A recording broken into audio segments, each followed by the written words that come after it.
John Marvolo smiled as he looked at the announcement that had just come across his desk.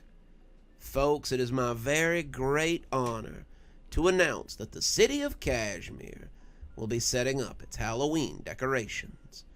You can expect to see the usual pumpkins, scarecrows, and even a ghost or two as you go about your daily lives. Long-time residents will know what this means, but for the newcomers, I'd like to officially welcome you to your first Halloween in Cashmere. You can expect all sorts of activities from now till the 31st. There will be concerts in the bandstand, carnivals at any of the 5 churches in the area, and of course, most businesses will be handing out candy on Halloween night. Another piece of paper rattled through the slot on his door, and he picked it up and chuckled as he read it over. Not to be outdone by the town, it would seem the Cashmere Botanical Gardens will be holding their yearly Halloween event.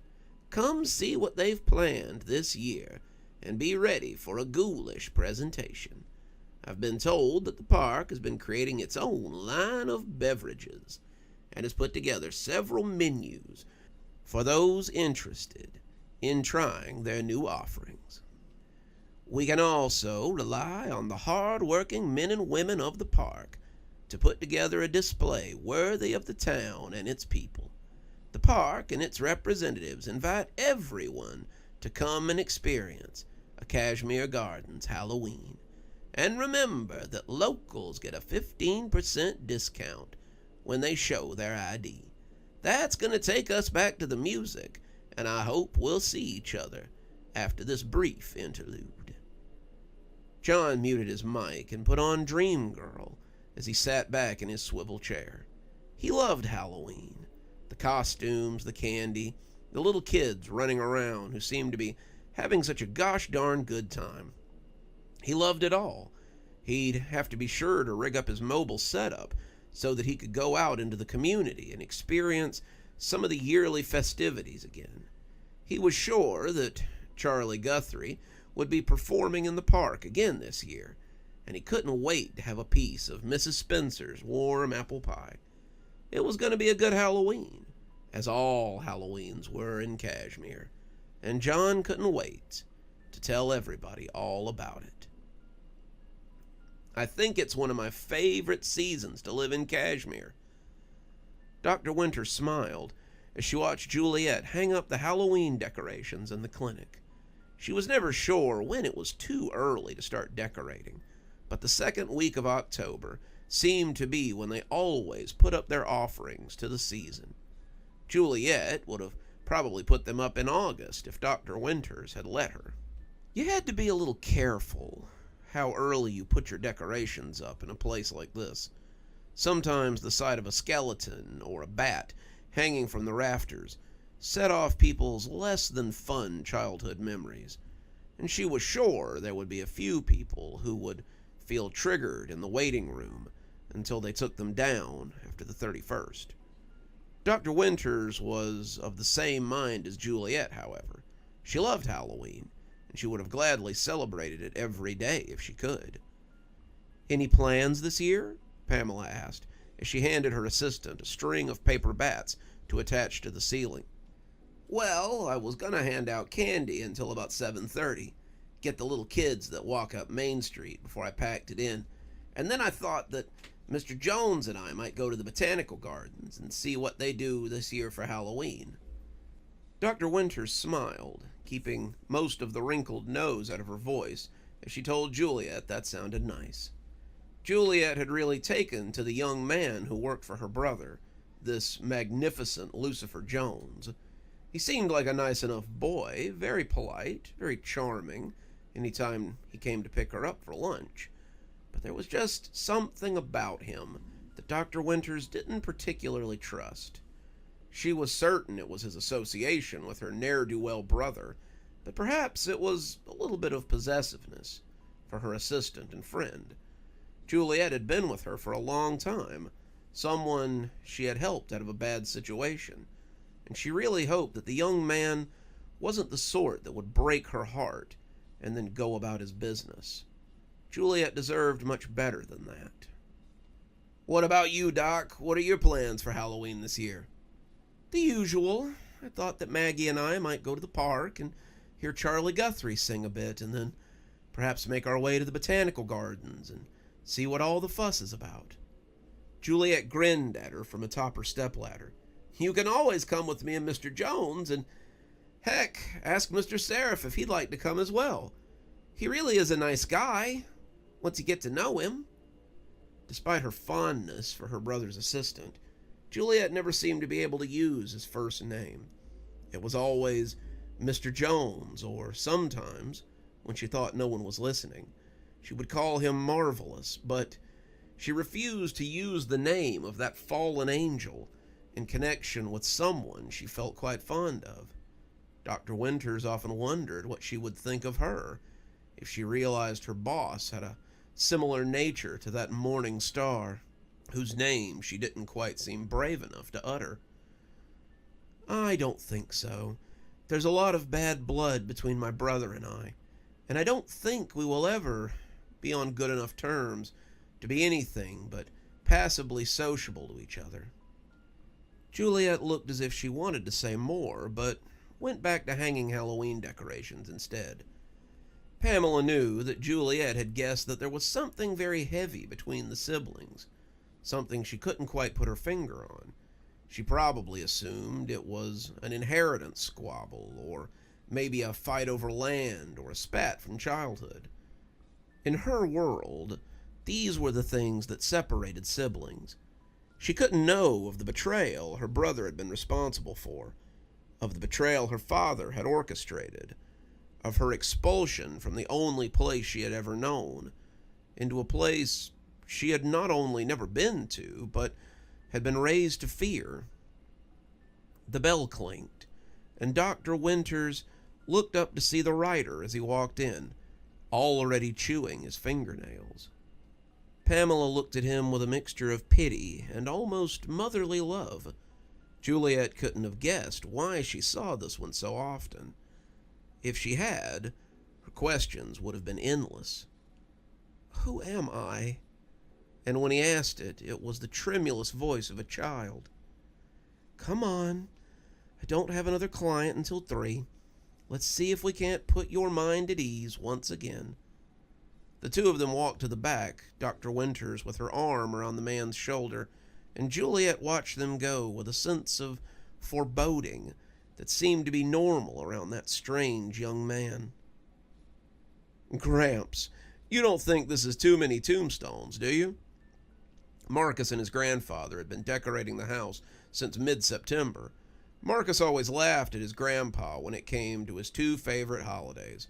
Grandpa would have probably set his Halloween display up in July if he didn't think the neighbors would call him crazy. Neighbors? What neighbors? Marcus often asked himself. Grandpa's neighbors were about 3 miles up the road and into the woods. He supposed that wasn't true. There were other houses nearby, but they were all hidden in the woods like assassins just waiting to spring out. Come October 31st, the local kids would congregate in his yard for candy and stories and the usual atmosphere that Grandpa provided. This was Marcus's 3rd Halloween living with his grandpa, and he had to say that it was one of the best years he'd ever had. He was engaged to the love of his life, his magic was growing daily, and for the first time, he actually felt like he might be making it. He'd been sort of a do-nothing before his parents had gently forced him to go live with his grandfather, and it was one of the better things they'd ever made him do. Marcus wholeheartedly believed he'd still be in his room playing Call of Duty and waiting for his savings to run out if he hadn't gone to live with the old man that had changed his life so much. Don't be silly, Sonny. There's no such thing as too many tombstones. Grandpa laughed, but it was cut short as he began to cough, and he turned away from Marcus as the cough rattled out of him like acorns in a hollow tree. Marcus hated that cough. It had persisted for a year now, and no amount of steroids or warm weather seemed to be able to dispel it.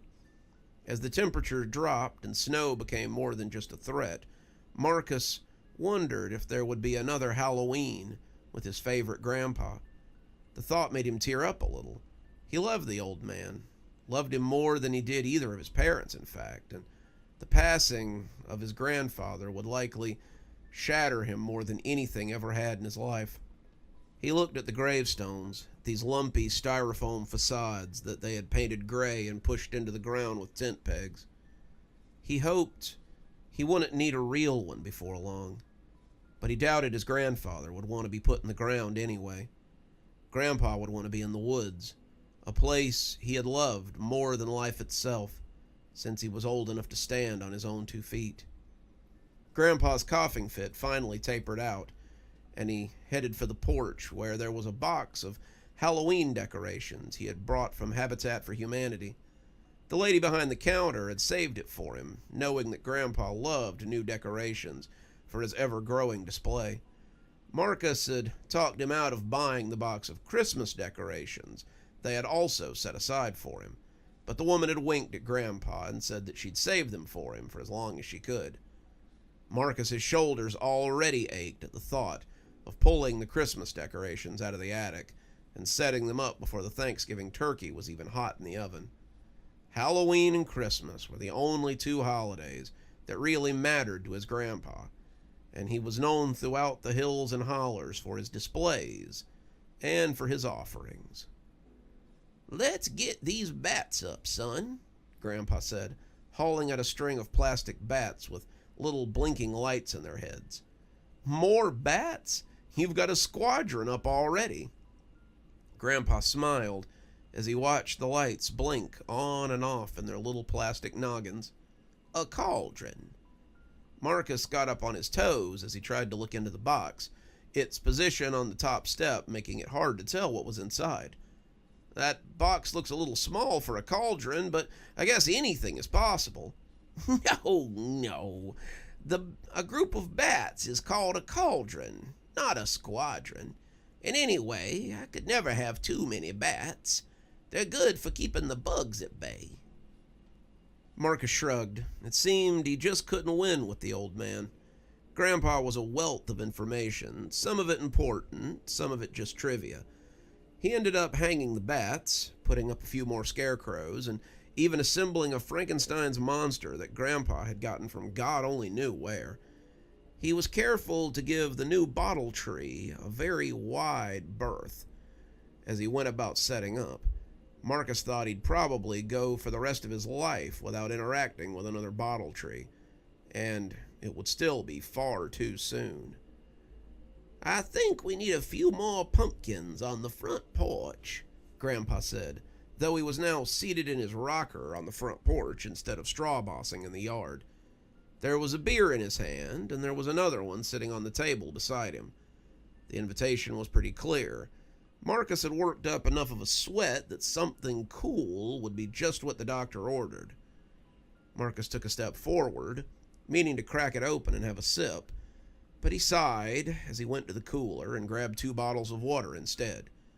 "You need to stay hydrated, Gramps. You know your doctor says that's the only way you're going to get rid of that cough." "Cough? What cough?" Grandpa asked, but he ruined it by loosing a rattling cough, which he drowned with another sip of beer. "Oh, that's just my hay fever acting up. It happens every year. No need to worry yourself or any doctor about it." Marcus nodded, but he opened the water and put it down in front of Grandpa nonetheless.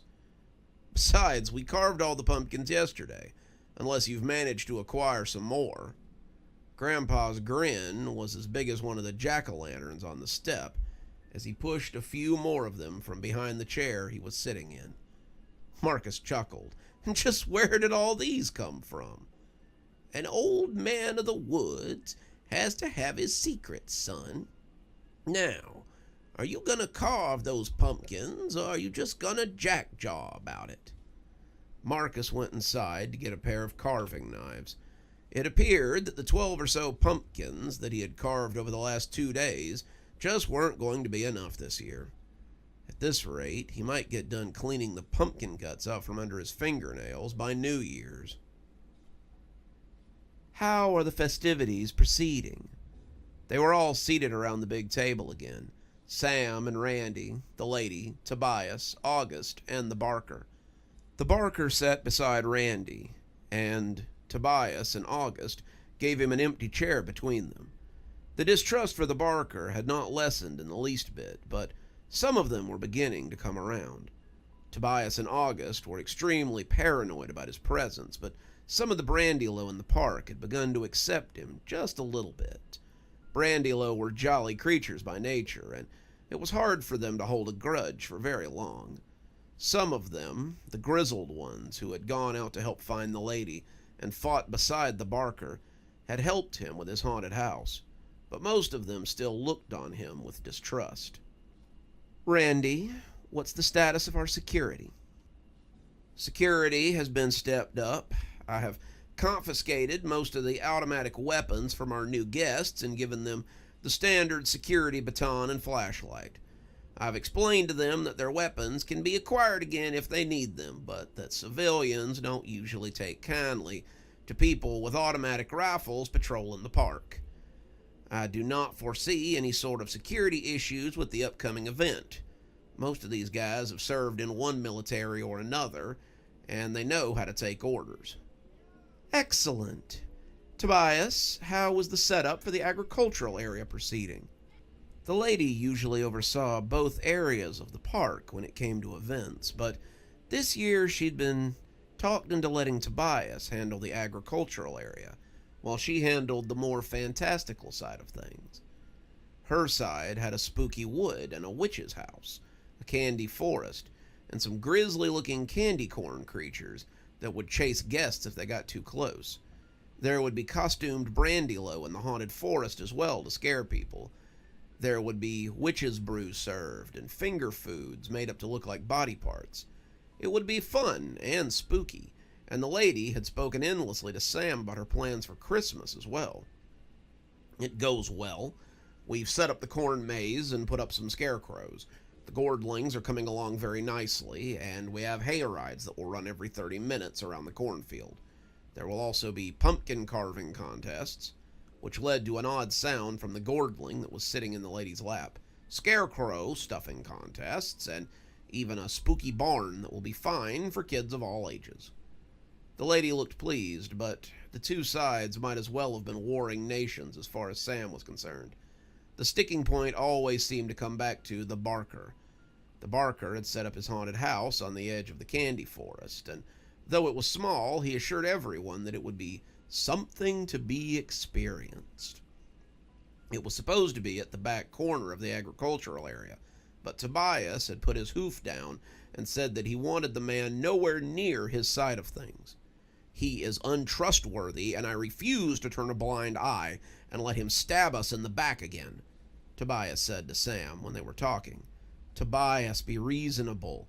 The lady trusts him, and that's all we need concern ourselves with. You told me once that my own feelings on something didn't matter, as long as the lady was safe and her orders were followed." Tobias turned and glowered at him, not liking having his words thrown back in his face. "Yes, but you have never endangered the safety of the park, or, more importantly, of our mistress. He helped them kidnap her. They tortured her and attempted to get her to give up her power. And if you hadn't come to get her, they would have killed her right there. Or worse, they would have trapped her away, and we wouldn't have seen her for gods only know how long. I know this whole Brandylow thing is rather new to you, but I've been doing it for several hundred years. I'm not in a hurry to return to the times when I lived in the uncertainty that was the lady's absence. Trust me when I say, you wouldn't want to either." That was when they decided they would put the haunted house closer to the entrance and keep him well away from Tobias. "August, how goes the concession stand?" August began to prattle on about the new food at the concession area and how everything would be ready on time, and about the new offerings they had for the homemade beverages, but Sam found that he couldn't take his eyes off Tobias. The old goat was staring daggers at the Barker, who seemed to be doing his best to ignore him. Some of the Brandylow didn't trust him, but Tobias seemed to hate the man. The look he was giving the suited gentleman was like something worn by a slighted and jaded lover, and Sam hoped that he would get over it. He was suddenly very sure that he never would. Sam had felt for a while that things were brewing, and he hoped it wouldn't disrupt the general peacefulness of the park. "Barker, how goes your haunted house?" The Barker smiled at her. "Very well.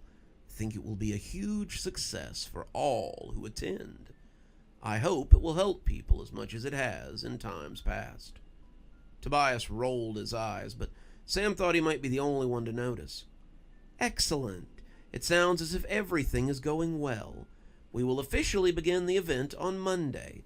All of you should be ready to unveil your displays by then, so take the rest of the day to make sure everything is in order. Randy, make sure the security team is briefed on how to deal with guests. We don't want another incident like the one we had a few weeks ago." Randy turned a little red, but Sam could commiserate. It hadn't really been the security team's fault. The man had been drunk and belligerent, and they had really just been doing their job. The man had had a little too much to drink at one of the concession stands, the workers not understanding the wisdom of cutting him off before he got too sloshed, and he had wandered into one of the displays to touch the plants. Thankfully, it hadn't been one of the poisonous displays, but he'd thrown up on some flowers and trampled over a lot of the ladies' work. When the security team had come to get him, he had started trying to fight them. The brandy-low he was fighting had likely put men twice his size off, and when one of them had wrenched his arm behind his back, it had dislocated. The man had started screaming, but the security team had escorted him to the gate and pushed him out onto the sidewalk, telling him he was banned before refusing to let him re-enter. Some of the other guests had called an ambulance as the man lay there shrieking on the sidewalk, and it was a wonder they hadn't been sued yet. Maybe he had sobered up and thought better of it, but Sam honestly doubted it. "That will conclude today's meeting. Everyone be ready for the unveiling on Monday. You're all dismissed." All of them got up, but the lady put a hand on Sam's, and he stayed as everyone else shuffled out. "Have you heard anything from the court?" Sam shook his head. "Not since we came back. The fairies move at their own speed. You know that better than anyone, and it seems that both courts are keeping us out of whatever business they have going on, if they have business going on." The lady sighed. "The courts always have business going on. We will need to be on our toes. If they mean to start trouble, then the last thing we want is to involve a bunch of mortals in it. Keep your ear to the ground and let me know if you hear anything." Sam bowed and took his leave. He would need to move around amongst the others and make sure their efforts were in order. This would be the first event of the season, and he wanted everything to go off without a hitch. Sheriff Guthrie hated Halloween. He had hated it ever since becoming a cop, but even when he was a kid, he hadn't really found much use for it. His mother had been one of those overly religious types, the kind that would no more let her son go out and trick-or-treat than she would have let him take communion at a Catholic mass. They were Baptist, and some of his uncles had been known to speak in tongues and hold snakes. One of his cousins had died that way, and another one had lost an arm to a particularly nasty rattler after it bit him just below the wrist. His uncles had always said both boys clearly did not have the Holy Spirit within them, and both of them no longer lived with their parents. One, because he had decided to go to college 5 states away, and the other because his living days were at an end. "I'm sure he's more comfortable in the ground anyway." Sheriff Guthrie closed his eyes, gritted his teeth, and repeated the old catechism that he had spoken for nearly 2 years. "Not there, not there, you are not there. Say what you like, kiddo, but I'm just as real as you are." Sometimes he would go a whole week without hearing the voice of his undead mentor. Sheriff Masterson had been a fairly amicable man in life, but death had stolen almost all the humor from him. He clung to Sheriff Guthrie like smog around the top of a skyscraper. And some days, the sheriff, temporary sheriff, would have liked to scrape him off and leave him elsewhere. Halloween was the worst because the closer it got to the 31st, the louder the old man became. He was leaning against the wall outside the sheriff's office, smoking a cigar and watching the kids as they left school and went off to whatever helling they had in store. Most of them were good kids. He'd met a lot of them when the school brought him in to talk about drugs or booze or parents that liked hitting their kids more than hugging. But you could always count on many of them egging a house or throwing toilet paper in a tree. It was just the time of the year. That's what the deputies under him would say. But Guthrie didn't care for the tricks any more than he did the treats. Maybe if you'd get that cavity fixed on your back molar, you wouldn't be such a sour puss. Not there, you are not there, Guthrie growled against his teeth. I've already told you how to get rid of me. I don't know why you're dragging your heels. You are always such a gung-ho deputy, but it feels like you need a boot in your ass to get started on this one. Sheriff Guthrie gritted his teeth as he tried to make the ghost shut up and leave him alone.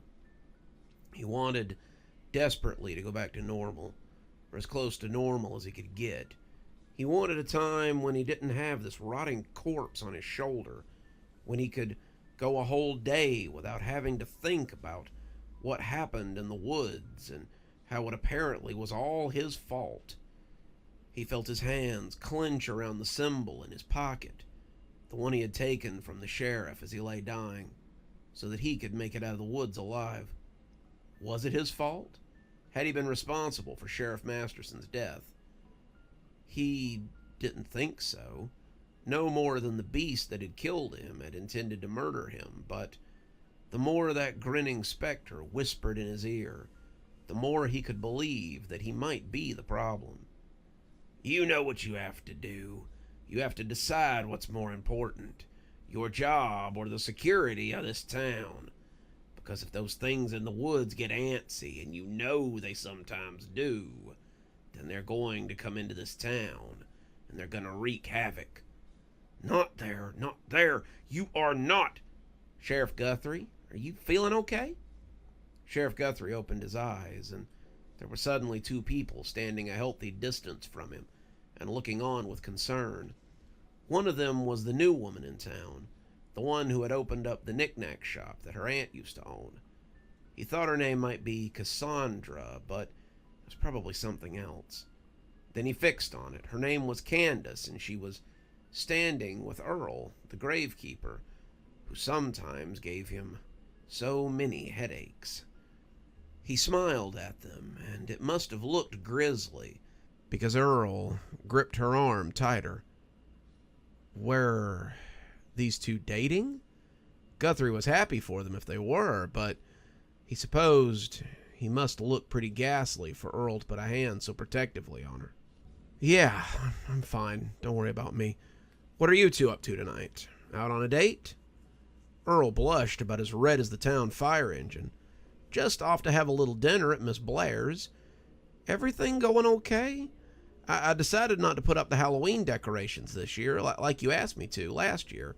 Figured the old graveyard was more than creepy enough without me helping it along. Guthrie took his hand off the symbol in his pocket and took out his lighter instead, lighting the end of the cigar before inhaling. I appreciate that, Earl. This time of year always puts me on edge. You two enjoy yourself, and hopefully the meal is just what you wanted. The two of them walked off, arm in arm, and Guthrie smiled at their backs. Let's hope they don't get mauled to death on an evening stroll after such a heavy meal, whispered the old ghost on his shoulder. Guthrie sighed. It was going to be a very long October. The warden moved through the prison like a wraith. The dorms were now completely staffed by the dead. Not a living soul worked at Stagview except for himself and Miss Evergreen. They had all quit, all 4 shifts, and some of them hadn't even bothered to come turn in their uniforms and leave their resignation letters. It had been a hard couple of weeks, meeting with the various representatives of the shifts and fielding questions from captains and officers alike. They had tried to reason with him, but there really weren't enough of them to make an adequate argument. The truth was that the prison was at an all-time low when it came to staff, and the ghosts were the only way they were going to make it to 2026. Strauss could say what he wanted. He hadn't even bothered to come to the peace talks. And the facts were the facts. They had asked for more pay, maybe for the National Guard to come in and help with the shortage, but mostly they wanted the new hires gone. "It's macabre," Captain Jennings had said over his crossed arms. Jennings had been there for over a decade, and he was the most stable captain Stagview had. That's why he was on days. That's why he had the most employees, the best employees. That's why he worked the most overtime. Stagview had been his refuge after his wife had died, and he was fond of taking up the slack left by Captain Trippus, the other day shift captain. "Macabre?" the warden had said with a smirk. "What's so macabre about getting work done? Our numbers have been low since you started, Jennings, and they've only decreased since then. This, Captain, is progress, and you can either be part of that progress, or you can leave." Jennings hadn't liked that. "If we had a PBA, I'd have already notified the representatives. But we don't," the warden cut him off. "We've never had a union. For the same reason, I won't bring the National Guard into this. This is my prison, gentlemen, and it will stay my prison." Jennings had brought about 10 other officers with him, sergeants and lieutenants and regular grunts too, and none of them seemed pleased with that answer. They had assigned Jennings as their spokesperson because he had seniority, but it was starting to look like that wasn't going to get them much. "It won't be for long if your staff leaves," Jennings pointed out. "You have about 150 people on staff. That's admin and certified staff, and all of them are prepared to walk out. No one is willing to stay if the Ghoul Squad still works here." That's what they were calling them, the Ghoul Squad, and the name seemed fitting. They didn't talk much, this army of the dead, but they did what they were told, and that was what he needed them to do. They didn't bicker about time off or overtime. They didn't complain about double shifts or staying over. And they didn't even need a break to smoke or go to their cars. They worked, sun up to sun down, and they worked well. The warden only shrugged. "At the end of the day, Jennings, the paperwork often takes care of itself. The inmates and their continued incarceration are what's always been important. You never understood that. Or maybe you did, who knows. Either way, so long as they stay in here and keep getting fed, the state keeps sending me money, and that means that this place will continue. As for you lot, I would imagine you should start looking for work. It's almost the end of the month, and bills still need to be paid." The COs hadn't been happy at the end of the meeting, but as he walked the grounds of Stagview, it was hard to see this as anything but a victory. The dorms were managed, the inmates were alive, and order still reigned. There were some cracks, sure, but there always were. The inmates had made no bones about the fact that they hated the new squad. "Sir, this ain't right. You got ghosts watching us now. What kind of fucked up shit is that? They don't respond to our needs, they don't show us care, and they can't be swayed into bringing you contraband. They can't be moved by emotional appeals, and they can't be threatened with violence because they're already dead. Is that what you mean?" The inmate in question, another representative of a very different kind, hadn't said anything in response to that. There would be some kind of riot soon, the warden had no doubt of that. But what of it? They would find the undead put up a very different sort of resistance than the COs they were used to. "Still," the warden said, as evening fell and he looked up at the stars as they twinkled above him, "it gets lonely with no one to talk to." It was another typical night at the hospital, which is to say, John was plagued with ghosts. Carl had asked him for a favor, and, given that he wanted to stretch his legs a little, he agreed before he could really hear him out. "I need you to go down to admin and leave a copy of my schedule in the box. I was supposed to do it earlier, and the administration is going to chap my hide if he comes in tomorrow and it's not done." "Okay, but why don't you just go down and do it?" Carl shuddered visibly. "No way. That place gives me the willies. I didn't figure it'd be a problem for you. You're friends with all the spooks around here, so it should be just another cakewalk for you." John frowned as he took the paper, thinking he might be taking advantage of his gifts a little. Still, it would take him at least 30 minutes to walk to admin and back again, and Carl promised that when he came back, John could take another 30 minutes. It was hard to argue with a deal like that, so he set out for the very empty, very dark, and very creepy administration wing. The administration wing was in the back part of the old building. John didn't have keys to it, but Carl had been nice enough to give him his set, something he could have gotten in trouble for if they had found out. John didn't think they would. Most of them knew they passed keys around like party favors, and the chances of anybody checking cameras was slim to nil. Given that admin left at about 5:30 every day, the hallway on that end was dark. Not pitch black, but it would have been if not for the emergency lights. The emergency lights were giving it their all, but their all wasn't really much. The Halloween decorations looked at him hungrily, and he couldn't really say that he liked the look of them. It was pretty spooky down there, and he could understand why Carl didn't really want to come down here on his own. It was easy to imagine any number of boogans lurking in the corners, but John didn't have time to be afraid if he wanted that extra break. Instead, he just kept going, tried not to notice the eyes of the paper pumpkins as they followed him. John also tried to ignore the way it felt like something was watching him. He knew that most people would say he was letting his imagination get the better of him. They'd be right, but it seemed to be a little more than that. He imagined he could see things following him from the doorways of the admin offices. The emergency lights seemed to glimmer off eyes the way they would have if you'd caught a dog or a fox by the lights of your high beams. John was almost certain that he could see something ducking into the doorway, except it would be gone whenever he looked. It was pretty creepy, but he could see the box that he would need to put the admin schedule in at the end of the hallway.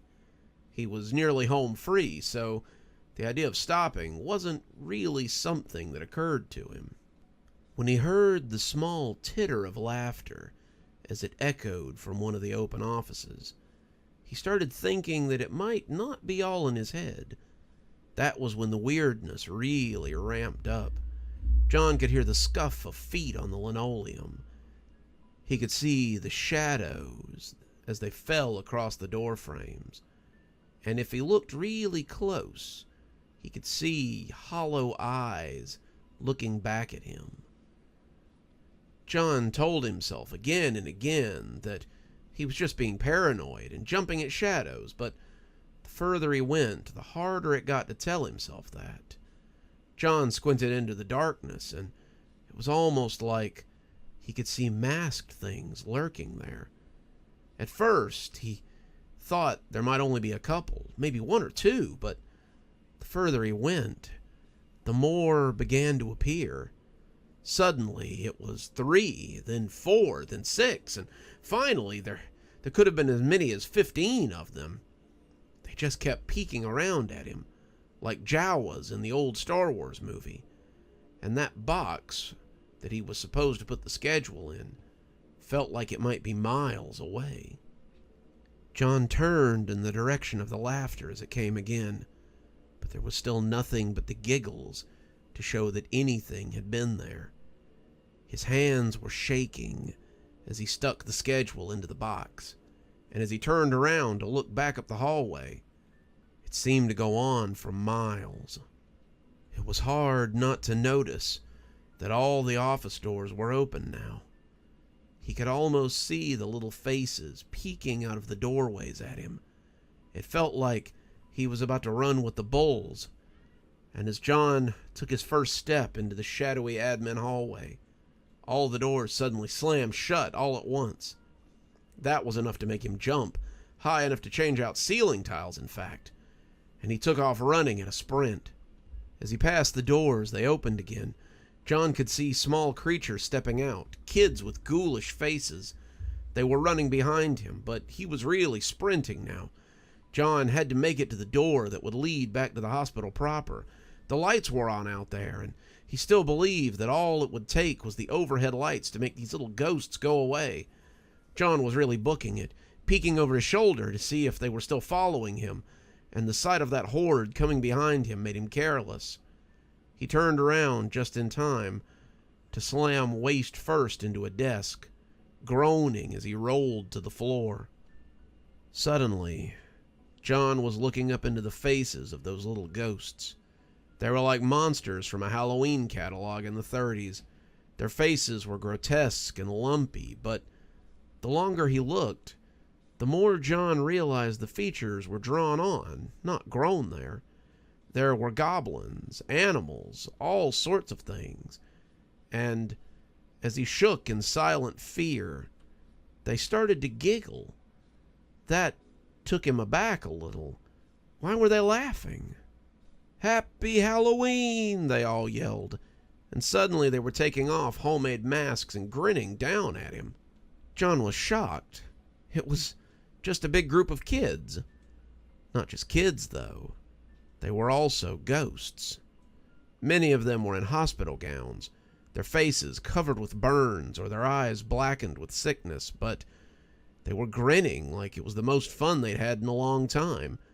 As Hattie's face swam over his own, John realized she must have organized this little ghost squad, and he couldn't help but smile too. "Hattie, I should have known," John said as he got to his feet. "We got you good," Hattie said, practically bouncing with exuberance. "You sure did. Scared me half to death." The other kids were laughing and jumping as well, and John told Hattie to be careful who she tried to pull this little prank on. "Well, we've only really pulled it on you and the security guard so far." John had to laugh. That explained why Carl hadn't wanted to come down here. They followed him to the admin entrance, all of them wishing him a happy Halloween again, before he waved and headed back to his post. Some of the ghosts in the hospital were a real pain in the butt, but some of them really weren't so bad. It would certainly be a lot duller around there after Hattie decided to move on. Sheriff Guthrie sipped his coffee as he sat in his squad car. He'd taken a double tonight, wanting to be out of the house, but it was still a pretty slow night all told. He had watched some passers-by, yelled at a couple of kids who were riding their mini-bikes up Main Street, and flashed his lights at a couple of teenagers who were necking in the alcove of a storefront. All in all, it was a slow night for the season. He had seen Earl and the new girl, Candace, walk by earlier, and that made him smile. They'd been hand in hand as they headed back to her place, and Guthrie wondered what they were up to now. "Filthy-minded fool," growled a voice from behind him, and Guthrie growled in indignation. "How much longer are you going to hang around? How much longer are you going to procrastinate?" Guthrie sipped his drink and tried to ignore the old spook. It was going to be a long October. Earl felt nervous, sitting in her pristine studio apartment as she made tea. For an antiques collector, her taste in furniture was very plain. Most of her apartment appeared to have been furnished from Walmart or the thrift store, and he supposed that if you worked with old things all day, you probably didn't want to come home to them. The one exception seemed to be the big stone fireplace in the living room, something that had likely come with the home. Earl thought it would probably be fun to roast marshmallows in front of it, or sit there and hold hands and watch a movie, especially as the weather got colder. As nice an idea as that was, It was hard to think about anything as his mind tried to come to terms with what he was about to do. Earl's grandmother had always told him that people wouldn't understand, and that many of them would be afraid if they knew. Earl was nervous, but he knew it had to be done. If he knew how much his feelings had been mirrored by hers not even half an hour before, he might not have felt such trepidation over it. She came back with tea, and as she laid out the cups between them, Earl tried to figure out how to begin. So, I've struggled with it since I was a little kid. It's not something I tell people about because my grandmother told me that people wouldn't understand. She said if they knew, they would treat me different, so I always kept it to myself. It helps me with my job, I suppose, and it's been kind of a blessing, all things considered. Makes me afraid sometimes, but I suppose the pluses outweigh the minuses when you come right down to it. Candace spooned sugar into her tea, pursing her lips as she looked down into the liquid. You can tell me, Earl. I won't judge you. After all, you know my secrets, and you didn't seem to bat an eye at them. Earl took a deep breath and finally just came out and said it. Candace, I can see ghosts. When she laughed, Earl felt a little self-conscious. Like the little boy from The Sixth Sense. The whole I can see dead people thing. Earl laughed too, understanding that she wasn't laughing at him. Believe it or not, I've never even seen that movie. Anytime somebody talks about seeing dead people, that's always the movie that people talk about. Candace took a seat beside him on the couch, looking at him with interest as she blew on her tea. So, how does it work? Do you just see them, or can you also talk to them? Talk to them, interact with them, everything, I suppose. I have a friendship with just about every spirit in the graveyard, and they like having someone who can talk with them while they're still going through their transition into being dead. Do they... She wrinkled her nose as if trying to decide how to ask. Do they always stay at the graveyard? I mean, do any of them, move on? Yeah, sometimes. Not all of them move on, but not all of them stay either. For some reason, only about 1 in every 5 people makes a ghost. Sometimes it's unresolved conflict. Sometimes it's just a lack of anywhere else to go. It's not all atheists either. Some of them just aren't ready to move on to whatever comes next. They talk about heaven or hell or purgatory. I've even got one funny guy in the back corner that thinks he's going to Valhalla any day now. But they go in their own time.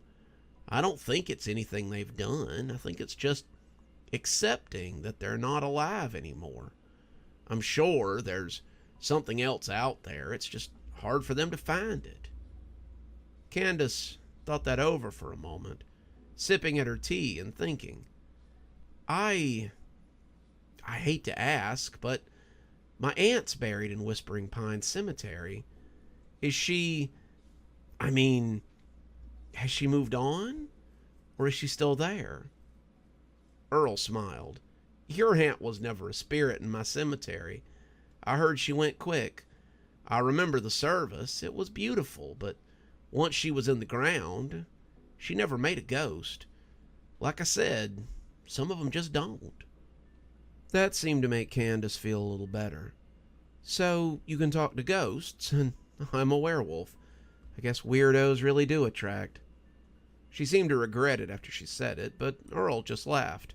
At least they do in Kashmir, I'll admit.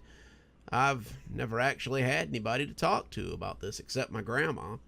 She died when I was still in high school, but I was glad to see that she moved on right away. She'd spent her whole life seeing ghosts. I assume she probably didn't want to spend her afterlife being one. The two of them sat in a very loaded silence for a few minutes, sipping their tea and probably wondering what the other was thinking. Candace was wondering if Earl was freaked out that she was a werewolf.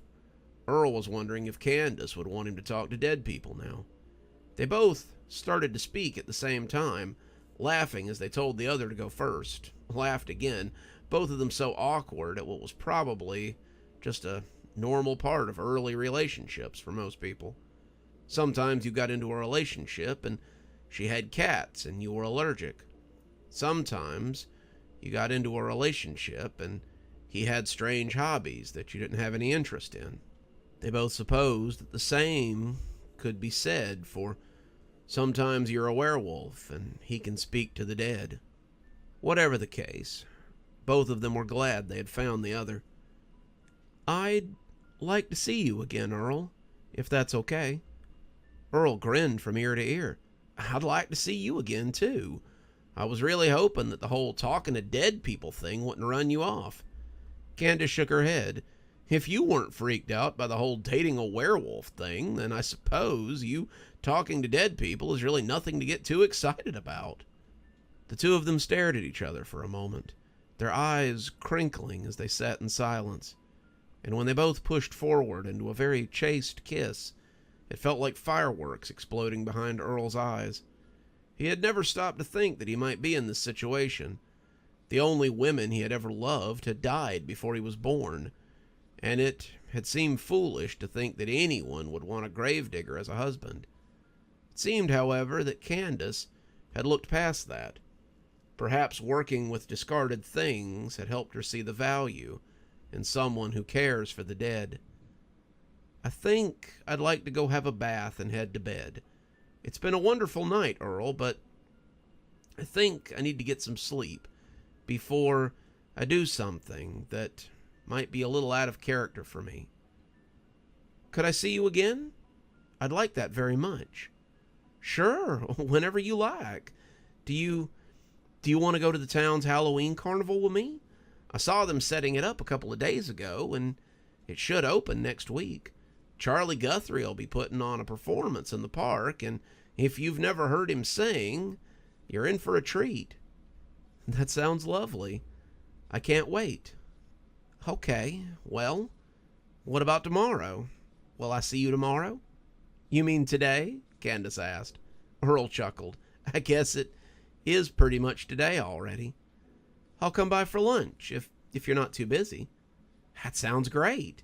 I'd better get home. Got a lot of work to do tomorrow, and it sounds like a pretty gal is coming over for lunch." They kissed again, the same slow, delicious pressing of lips, and then Earl got up and said his goodbyes. He bumped into a fellow on the way in, but he barely noticed him on his way out the front door to the apartment complex, offering a distracted "excuse me" as he made his way out into the night. He probably wouldn't have noticed the gun, but if he had, it might have saved a lot of trouble later. The man in the large coat and the tip-down fedora turned and looked after Earl, but decided to move on as the gravedigger headed home. He had hoped he wouldn't have to involve civilians. The paperwork would be hellish if he had to put a bullet in the town's gravedigger. The black site did not like collateral damage. "Wake up, kid. Something's afoot." Marcus sat up, his eyes still heavy, to find Grandpa standing over him in full gear. He had his heavy coat, his walking stick, his canteen full of holy water, and he'd even donned his floppy black hat that made him look a little bit like an aged Van Helsing. He was ready for war, and Marcus wondered what fresh hell they were about to press into now. "What's up, Gramps? What's the trouble?" "I don't know, but there's something afoot. My senses tell me we're needed, and I think we should head out. Great powers are converging, and it's time for us to move." "What the hell does any of that mean?" Marcus said, sitting up and rubbing at his eyes. "It means get up, lazy bones, and let's get cracking. The game's afoot, Watson, and we need to get stepping. Meet me at the truck in 5. We might just make it if you hurry up." As Grandpa stumped off, Marcus sighed and went to get his gear. The last time Gramps had done this, it was to fight fey creatures, and Marcus hoped it wouldn't be this serious this time. He sent Glimmer a text. He'd gotten her a phone after the last time this had happened, and let her know he was off on some sort of grandpa shenanigans again. She was in the north, attending her sister's wedding, and she was likely to be unhappy when she discovered he'd gotten up to adventure without her. Marcus chuckled. He'd just have to make it up to her, somehow, he supposed. Sheriff Guthrie was dozing in his cruiser when someone suddenly yelled for him to wake up. He jerked awake, startled out of sleep by the sudden noise, and the jerk caused him to spill coffee on his pants leg. He cursed and wiped at it as the old ghost in the back seat laughed like it was the funniest thing he'd ever seen. "That's what you get for napping on the job." Guthrie sighed and turned around as he looked at Sheriff Masterson with all the anger and pomp that he could muster, the cold coffee soaking into his pants, ruining the illusion somewhat. "Seriously, what is it you want?" "I already told you what I want, and it's for you to put me to rest." "You say that all the time, but you have yet to tell me how to accomplish this. I could be Sherlock fucking Holmes and still have no clue what it is you want. If you want me to put you to rest so damn badly, then why not help me out and let me know what you're after?" He could see the old ghoul perched in the back of the cruiser, looking just as comfortable as he had in life. He was a little more rotten these days, a little less put together, but he was still the same man. He had his hands folded in his lap, and he smiled as if a particularly slow student had finally understood the assignment. "The things we saw in the woods on the night I died, the things that don't lack that symbol you took off of me, that's what we're after. You have to figure out what it is that those things want. And if you don't, then I'm afraid the music is never gonna stop. I'm only one person. I can't fight things like that." The old sheriff just looked at him doggedly. "Then you better turn in that badge and get out of town, because you're not the man for the job." Sheriff Guthrie started to ask him what any of that meant when dispatch sent a notice over the wire for him. All units, shots fired at the Elsmay Arms. Report, shots fired at the Elsmay Arms. Sheriff Guthrie, do you copy?" Sheriff Guthrie grabbed at the handset. 10-4. "I need the exact location," he said, putting the car in gear as he headed out with lights and sirens blaring. "Apartment 27. Neighbors called to report shots fired and the sound of a scuffle. The owner is a Candace Sutherland." Sheriff Guthrie gritted his teeth. This night just kept getting better and better. He headed for the Elsmay Arms, praying that he wasn't about to arrest the town's gravekeeper for doing something extremely stupid, or the owner of Cashmere Sundries for putting him into an early grave. As Corey came to her door, he heard someone humming as they turned on the bathwater in the next room. Excellent. She was going to take a bath, and he might be able to take her unaware. He tried the door, but was unsurprised to find it locked.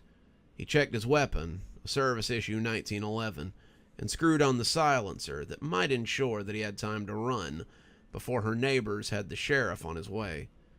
With few options left, he knocked on the door. He hadn't decided what he would say, but he thought he might be able to come up with something on the fly. He just needed her distracted long enough for him to get his weapon out and put 2 or 3 rounds into her. Then it would be all over but the crying. He knocked twice, and when the door creaked open, he hissed a little. She'd put the chain up, but he supposed that was to be expected. She was standing there in a towel, looking surprised, and when she saw him, her surprise turned to fear. "Who's there?" "I'm sorry to bother you, ma'am, but I've got news about someone who's been hurt. If I could just come in for a moment, I could tell you." "It's not Earl, is it?" "If I could come in for a moment, ma'am, I'll be happy to tell you what's happened." She thought about it for a moment, clearly torn, but she must have finally decided on propriety over urgency. "I'm not really dressed to receive company right now.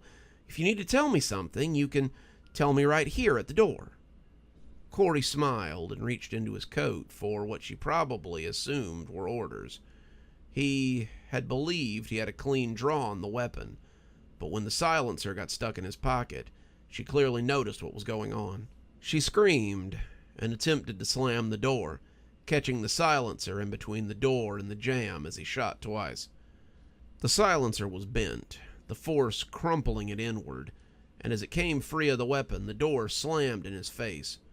Corey couldn't believe this was happening, and as she pushed deeper into the apartment, he kicked the door, one rattling shot that sent it flying open against the chain. He kicked it again, harder this time, and as the chain broke and the door came open, Corey walked into the apartment and swung his gun from side to side as he searched for her. She had to be here somewhere. The apartment wasn't really big enough for her to hide, and that's when his eyes fixed on the bathroom. He could hear her in there, talking to someone, probably the police, and one sharp shot to the doorknob was enough to send it swinging inward. He came walking into the bathroom, like an action movie hero, ready to slay the fearsome beast that had been troubling the town. The black site sends its regards, bitch. But as he leveled the gun to fire, he realized he had taken too long. Something was happening to her, something he had been told about but had never actually seen. Her skin was beginning to blister, her flesh beginning to bubble, and as the transformation took her, he was suddenly very aware of why teams normally went on assignments like this. The sound of cracking bones and shifting vertebrae was enough to make his skin crawl, and as she assumed her monstrous form, Agent Corey was aware that he was probably about to die. He'd always known it could be a possibility, but if he was going out, then he was going out shooting. He put 6 rounds into the werewolf, but the creature just kept coming. He had aimed for the 7th, but she buried him in a mass of teeth and claws before he could get his shot properly set. His death was quick, quicker than he deserved, but Candace never had a chance to enjoy the kill. One of her neighbors had called the cops after the first gunshot had opened her bathroom door, and they announced themselves loudly before coming inside. All of them had a half a second to see the werewolf before she was away, breaking through the bathroom door before disappearing into the night. As you can see, everything is in order. The new root beer is coming along nicely, the teas are all set, and the kombucha is sweet and seasonal. And none of it's illegal, right? Sam asked, raising an eyebrow. August rolled his eyes.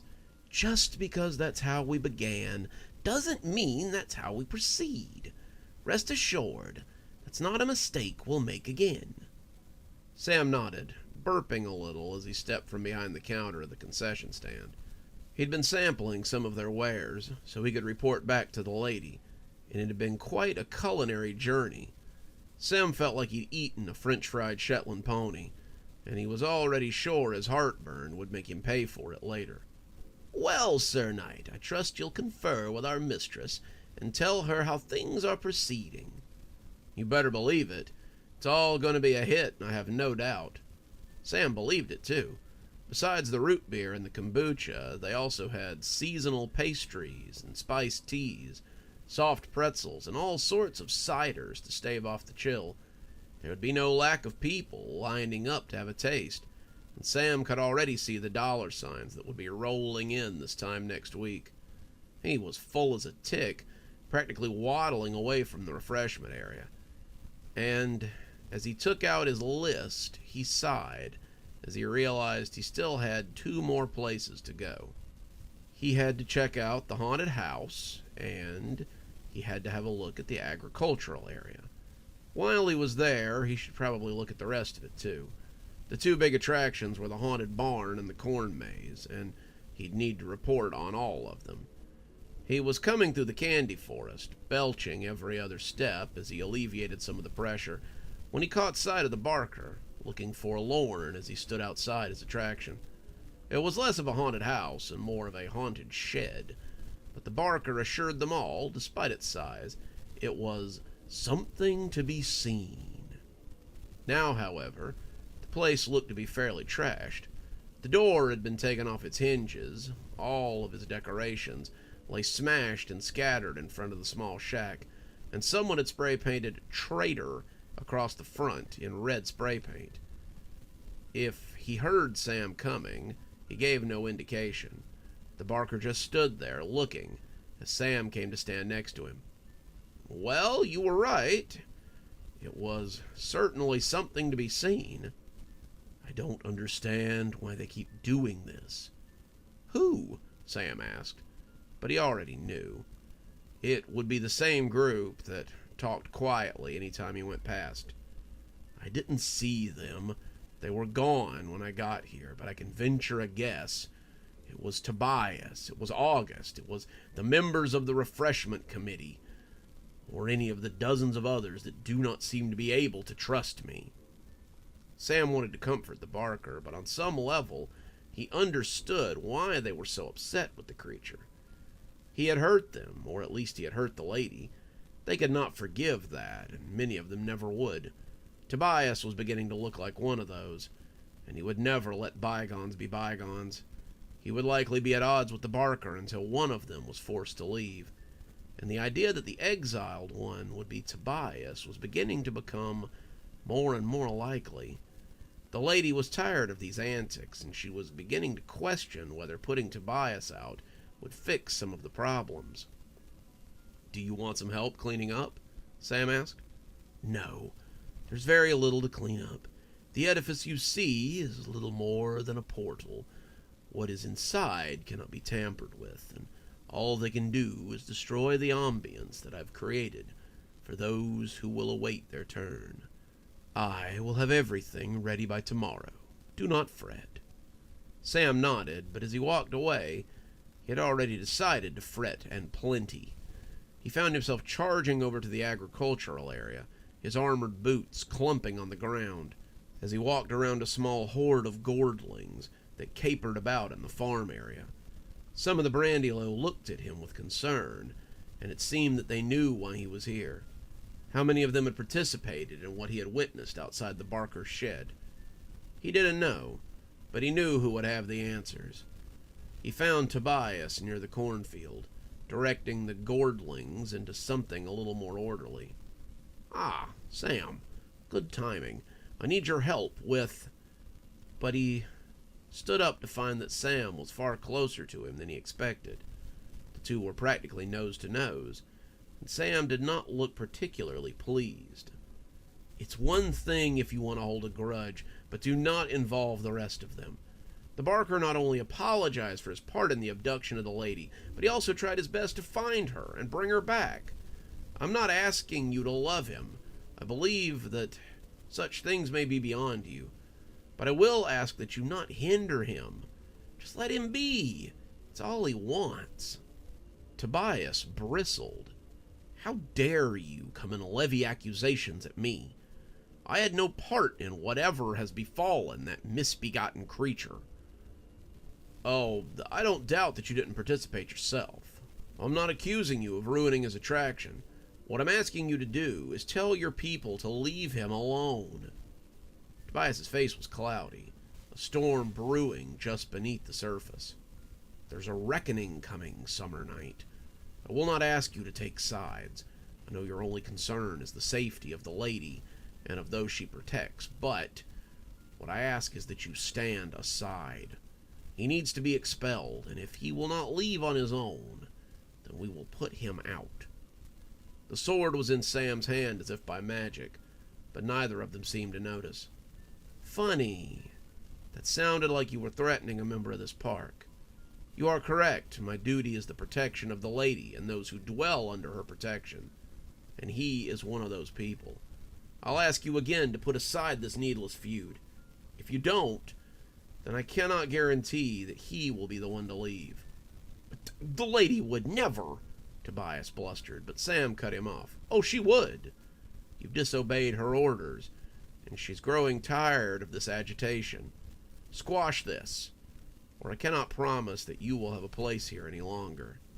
You're well respected, Tobias, and I know it would hurt you to be away from her, but I believe that if an example is made, the rest will lose their heart for this nonsense.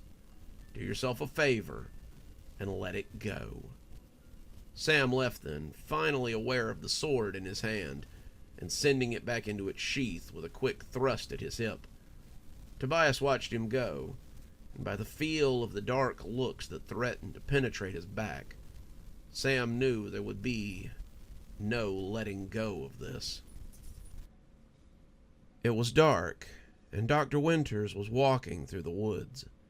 She couldn't have said why she did this, not right on top, but this time of year she usually found herself strolling through the woods for no particular reason. It was an old habit that had become normal from way before she could remember.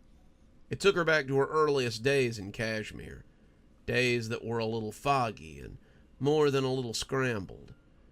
Maggie had been sitting in bed watching something on Netflix when she left.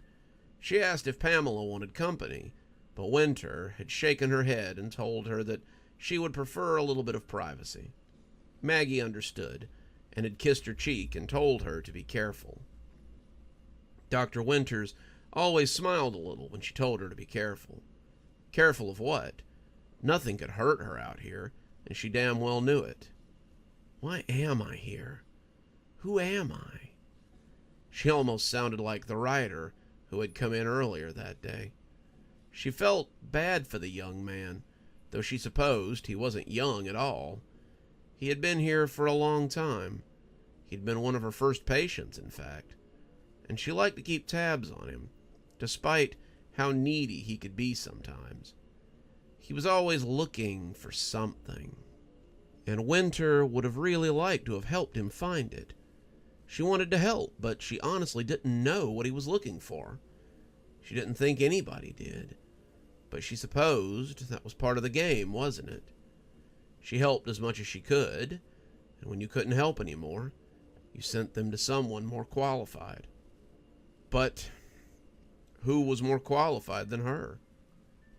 As the trees pressed around her, Dr. Winter was once again reminded of her earliest days in Kashmir. The town had existed before then, but it had been different somehow. Not really different, but less populated. Less there. She knew that didn't make much sense, but she didn't really understand herself. She remembered a time before coming to the town, and she remembered a time after coming to the town. But there were holes in that memory that made it difficult to trust most of what she knew. She knew what she was. Her nature had never been any sort of secret to her. But how was it that she had found herself so enthralled with this place? A stick snapped to her left, and she turned to see one of the forest denizens coming towards her. It bowed its head, and she reached out to stroke it. You wouldn't have said that something so chitinous and alien could be cute, but this one was barely more than a pup. It turned its eyeless face into her hand, and she rubbed its smooth head. It was a hellhound, because of course it was. They'd come up through the hole in the woods, just as she had, and she had never really been sure why. Had they come through in her wake? She didn't really know. She supposed it didn't really much matter. They were here, and she supposed they weren't going anywhere. They caused the town some trouble from time to time, and they mostly seemed content to stay in the woods most of the other times, bothering no one. They'd been so agitated lately, though, that she wondered what was happening in the forest around her brother's domain. It was none of her business. The two of them always stayed out of each other's territory. They came together on occasions to help one another or to thwart the plans of the other, but they rarely came into each other's space simply because they could. Her younger brother, the meddler, was the one she had to worry about coming into her space, but her older brother seemed content to stay in his prison. The hellhound moved away, clearly not particularly eager to stay in one place very long. Winters went deeper into the woods, not sure what she was looking for, but just enjoying the night air as she went. The warden was standing on the rail of his tower, looking at the stars and feeling maudlin. Miss Evergreen had come by an hour ago to make her report, but he hardly cared. She talked about efficiency and compliance, told him about some dark chatter from E-Dorm, and how a couple of inmates had attempted to attack one of the ghostly officers in H-Dorm, but found him to be less than amenable to violence. Both are in the infirmary with minor wounds, nothing serious. They'll be back in their dorm by tomorrow morning. Excellent, the warden said listlessly. Keep me posted. Miss Evergreen moved off with a smile and a bow, and then he was alone again. She hadn't been very chatty as of late, but he supposed she was busy. She had basically started running things now. The warden was in charge, the ghoul squad would listen when he spoke, but she seemed to be in control of them more than he. What did he care? Everything was running efficiently. The meals and the rec were proceeding as they always had. The inmates were learning that their new caretakers were not the soft, tired, and often grumpy men that they had become used to. So why am I so morose? The warden asked the night sky. He went rigid suddenly and looked out at the woods. Had he heard something? It felt like he had. Something seemed to be calling to him out there. Something loud and undeniable. It was like being pulled by a particularly strong magnet. And as his wings came out, he realized he was going to answer it. He swept into the air and moved out over the dark forest, hearing the call and looking for the source. It was the most exciting thing to happen in days. Earl was practically skipping as he headed home. He'd never felt so light in his entire life. Finally, someone knew his secret.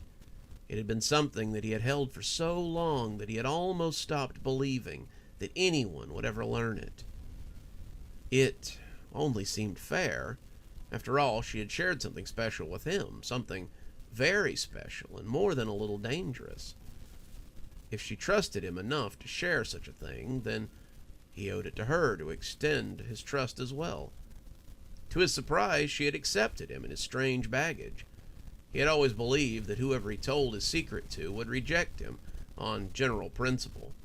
But he was now beginning to realize that maybe he would be allowed to live and love like any other normal person. Candace had shown him that there was another way, and he hoped that wouldn't change anytime soon. He was nearly back to the cemetery when he remembered something important. His face flushed. He felt like a fool. He had told her that he'd be back, and he left without waiting.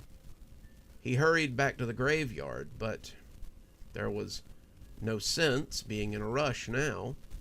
Miss Parsons wasn't going anywhere. He felt his foot snag on a low headstone, and Earl went spilling into the grave of the widow Myers. Earl growled as the sharp rocks dug into his arm, and the widow gasped as he fell through her. She was laying across the gravel like it was no more uncomfortable than a feather bed, and she began grousing at him immediately. She softened a little as she sat up, noticing that it was her favorite graveyard denizen. "Oh, Mr. Parker, are you okay? I'm terribly sorry. I thought you were that rambunctious fellow from a few headstones down. Can you tell him not to make so much racket? He's always so—" "Absolutely, Mrs. Myers. I'll let him know. Excuse me, please. I have to be somewhere."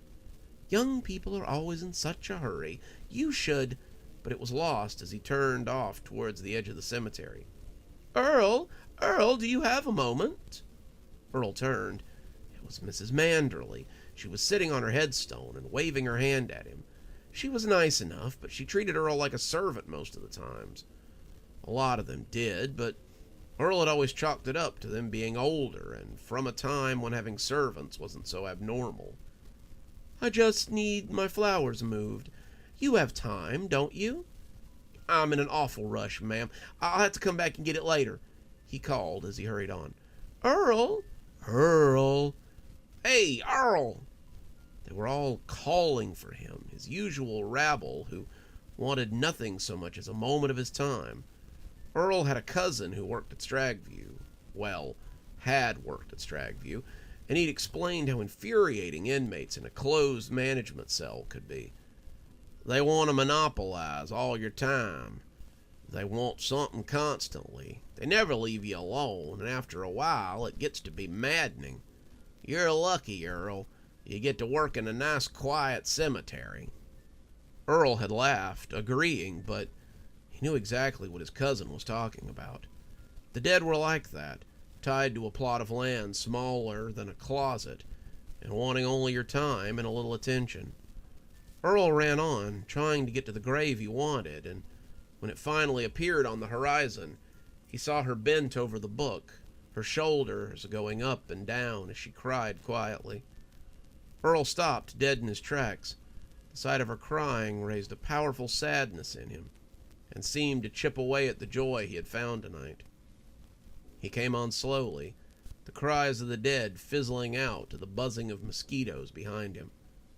She looked up as he came within the confines of her plot, her face miserable as she wiped away a phantom tear. "Earl, you came after all." Earl tried to smile, but the lump in his throat made it difficult. "I'm sorry I'm late. Time got away from me." She smiled, but it looked miserable. "I know. They told me you left with a woman earlier. That's fantastic, Earl. She sniffed a little. "I'm sorry. When I heard the news, I just got so overcome with joy. He knelt beside her as she sobbed again, and he took her hand as best he could. "Mrs. Parson, are you crying over me?" She wiped at her eyes, clearly prepared to deny it, but something in her stare told him she just couldn't bring herself to lie to him. "The truth is, Earl, that after spending so much time with you, I've gotten rather fond of you. I know how silly that sounds, a ghost having feelings for a flesh-and-blood person. But it's true." You do?" Earl asked. This was a change. For years, Earl had never seen the least bit of interest from women he interacted with, and now, suddenly, he had the attention of two very pretty girls. The fact that one was a monster and one was a ghost didn't matter to him in the least bit. He found that he loved both of them, but he knew that he couldn't be with two women at once. Only jerks or playboys strung two women along at once, and Earl was neither. Earl was a good man, a little simple, but a good man. He liked Candace a lot, and he liked Mrs. Parsons a lot, but only one of them was going to offer him any sort of future. It was time to make a choice, and Earl believed he'd already made it. "The truth of the matter is, Mrs. Parson, I've met someone, and I believe it's getting a little serious. I like you a whole lot, but I can't play with your feelings like that. You deserve better, and I'm not that sort of fella." She looked sad, but her smile was genuine. "I know that, and I'm a kind enough woman not to ask you to either. That's why I decided it might be time to move on." Earl's mouth flopped open. "Move on? Have you... have they called on you to do so?" Mrs. Parson nodded. "Several times. I wasn't certain I was ready, but I think it might be for the best. I'm kidding myself, Earl. I'm dead. There's nothing for me here. Even if you returned my love and wanted something real, I can't give you what a flesh-and-blood person deserves. I can't give you children. I can't even hold your hand. And it would really just be the two of us, living in a sort of limbo. Be happy with your love. I'm going to move on to whatever comes next." Earl didn't realize he was crying until he went to brush his cheek, and then he noticed the moisture on the back of his hand. "I will miss you, Miss Parson. And I'll miss you, Earl. I think that we shouldn't miss each other for very long, though. There will be much more for us in what awaits us on the other side of our memories." She shimmered a little after that, her form visible for half a second, before she became starlight and air. She was gone before he could take a handful of breaths, and suddenly Earl was left in the graveyard alone, but for the other restless spirits. His phone rang, pulling him out of his thoughts, and he saw it was Candace. He smiled. He supposed that was just what he needed right now. But as he picked up the phone, he realized that this was no social call. Earl, come quick! Someone's broke into my apartment! Earl heard a shot from a small caliber handgun, and the line went dead. That is distressing, the lady said, as she worked her magic over the plants in the lily pond.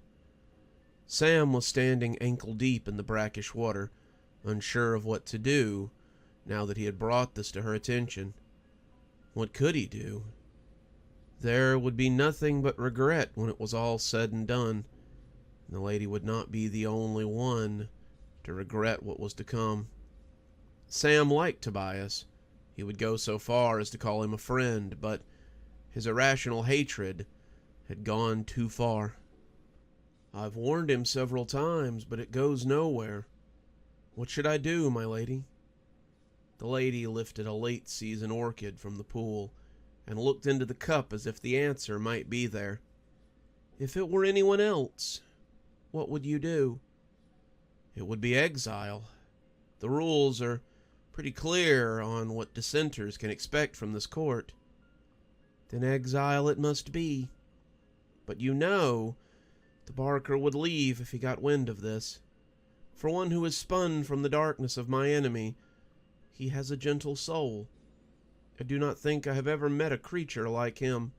He's full of surprises, and his magic seems only bent to help.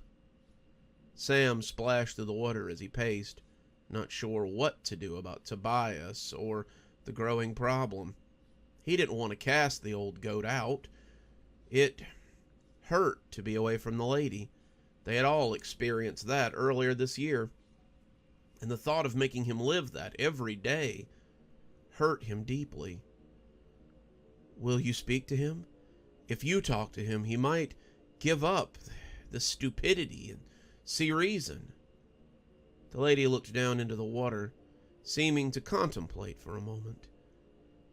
I have spoken to him several times, and he always says the same thing. He claims his hatred is for me. He claims his indignation is on my behalf. He claims that everything he does is to protect me and the people that serve me.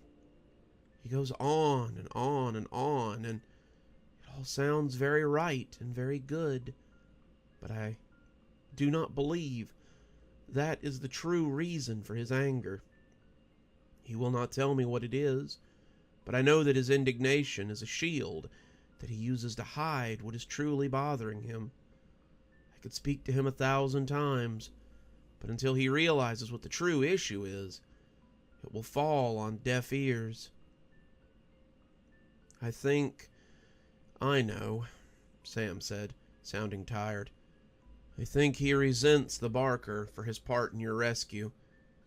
He didn't appreciate being left behind, and he feels less somehow because he couldn't be there to rescue you.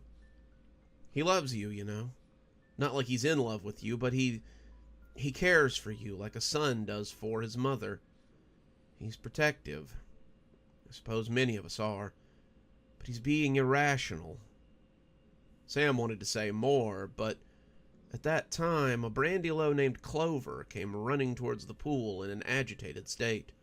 Sir Knight, you must come! Something has happened to the Barker's shed. Sam sighed deeply. I swear, if they've wrecked it again, I'm going to tan all their hides and hang them from the gates. Clover was already shaking her head. No, it's Tobias. He's gone into the shed, and no one seems to be able to bring him out. Earl arrived at Candace's apartment about 10 minutes after the police.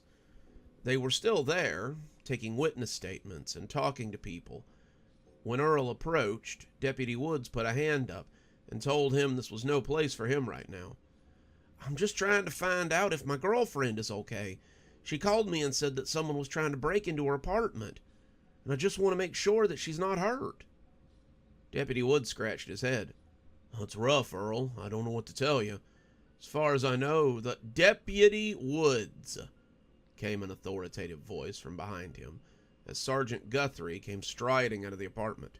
"If I've told you once, I've told you 1,000 times. Do not share case-sensitive information with civilians."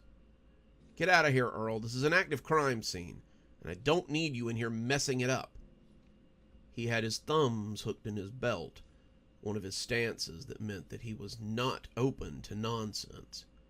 But Earl was not going to be put aside that easily. "I'm just trying to figure out if Candace is okay. If she's dead, then there's nothing I can do about it. But if she's hurt, then I want to go see her in the hospital. Can't you tell me anything?" "Information is on a need-to-know basis. And right now, you don't need to know. Besides," Deputy Woods added, "we couldn't tell you if we wanted to. She ain't here."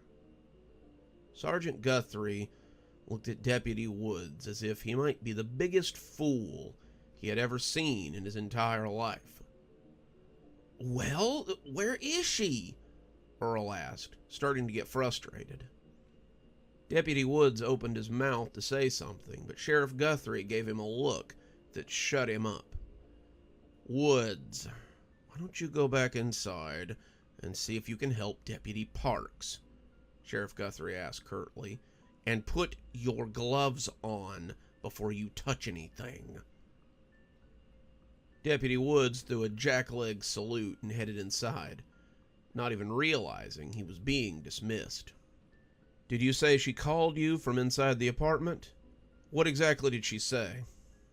Sheriff Guthrie pulled a pen and a pad from somewhere and leaned against the door frame as he obscured the scene inside. She said she believed someone had broke into her apartment. Then I heard a gunshot and the line went dead. I got over here as quick as I could, but apparently not as quick as you fellers." Sheriff Guthrie made a note of that, jotting it down quickly before turning back to the apartment. "Earl, I saw you and that gal going down to the diner earlier. If I run prints in this apartment, am I going to find yours in there?" Earl nodded. "Well, yes, but not because I was the one that did any of this. She invited me in for a nightcap, and we had a little tea, did a little more talking, and then I left about 20 minutes ago." "Anyone who can back that story up?" Earl shrugged. "Not unless you can speak with the dead in the graveyard. I went back there and barely got through the cemetery gates when she called me." Guthrie looked up from his pad and narrowed his eyes at the gravedigger. "Okay, Weisenheimer, but don't leave town or anything all of a sudden. As it stands, you're the only suspect I've got, considering the only other person in there is dead." Earl felt his blood run cold. "Dead? Somebody killed Candace?" Earl craned his neck to look around Sheriff Guthrie, but the person he saw in the bathroom was not the woman he had left almost half an hour ago. What he saw was a nondescript man in his mid-30s, dressed in a black coat and sprawled out on the bathroom floor like someone had been munching on him. His rib cage was on full display, and his head was cocked back in the most god-awful look of terror. Earl took all this in with clinical detachment. He'd seen dead people plenty of times, and Sergeant Guthrie closed the door as he gave Earl a very hard look. "We don't know who he is, and don't you go spreading this around. The best thing you could do would be to go back to your graveyard and let us handle this. We don't know what's going on, but we suspect it's an animal attack. Damn thing broke out the window in the bathroom on the way out, so it looks like we're in for a miserable night of trudging through the woods." As he put his notepad away, Sheriff Guthrie seemed to realize that he'd said a little bit more than he meant to say, because he cleared his throat and told Earl to go ahead and get out of here. Earl left the apartment complex, but he didn't go home. Animal attack, huh? Earl doubted it was an animal they could, or would want, to track through the woods. He suspected that Candace might not be like the werewolves you saw on TV. Maybe she could change into a wolf at will, and this beast that had burst out the window was her. He glanced up at the broken bathroom window, and then down to the street where the broken glass lay. Earl had never been much of a tracker, but a blind man could have followed that trail into the woods. The thing had left huge bloody footprints across the pavement, and the grass near the edge of the forest was trampled down, with plenty of broken twigs to guide the way. Earl stopped at the edge of the woods, not entirely sure he wanted to go inside. He knew the woods were dangerous. Everyone knew the woods were dangerous, but he didn't see as he had much of a choice. He needed to find her, needed to make sure she was okay, but God, he did not want to go in there.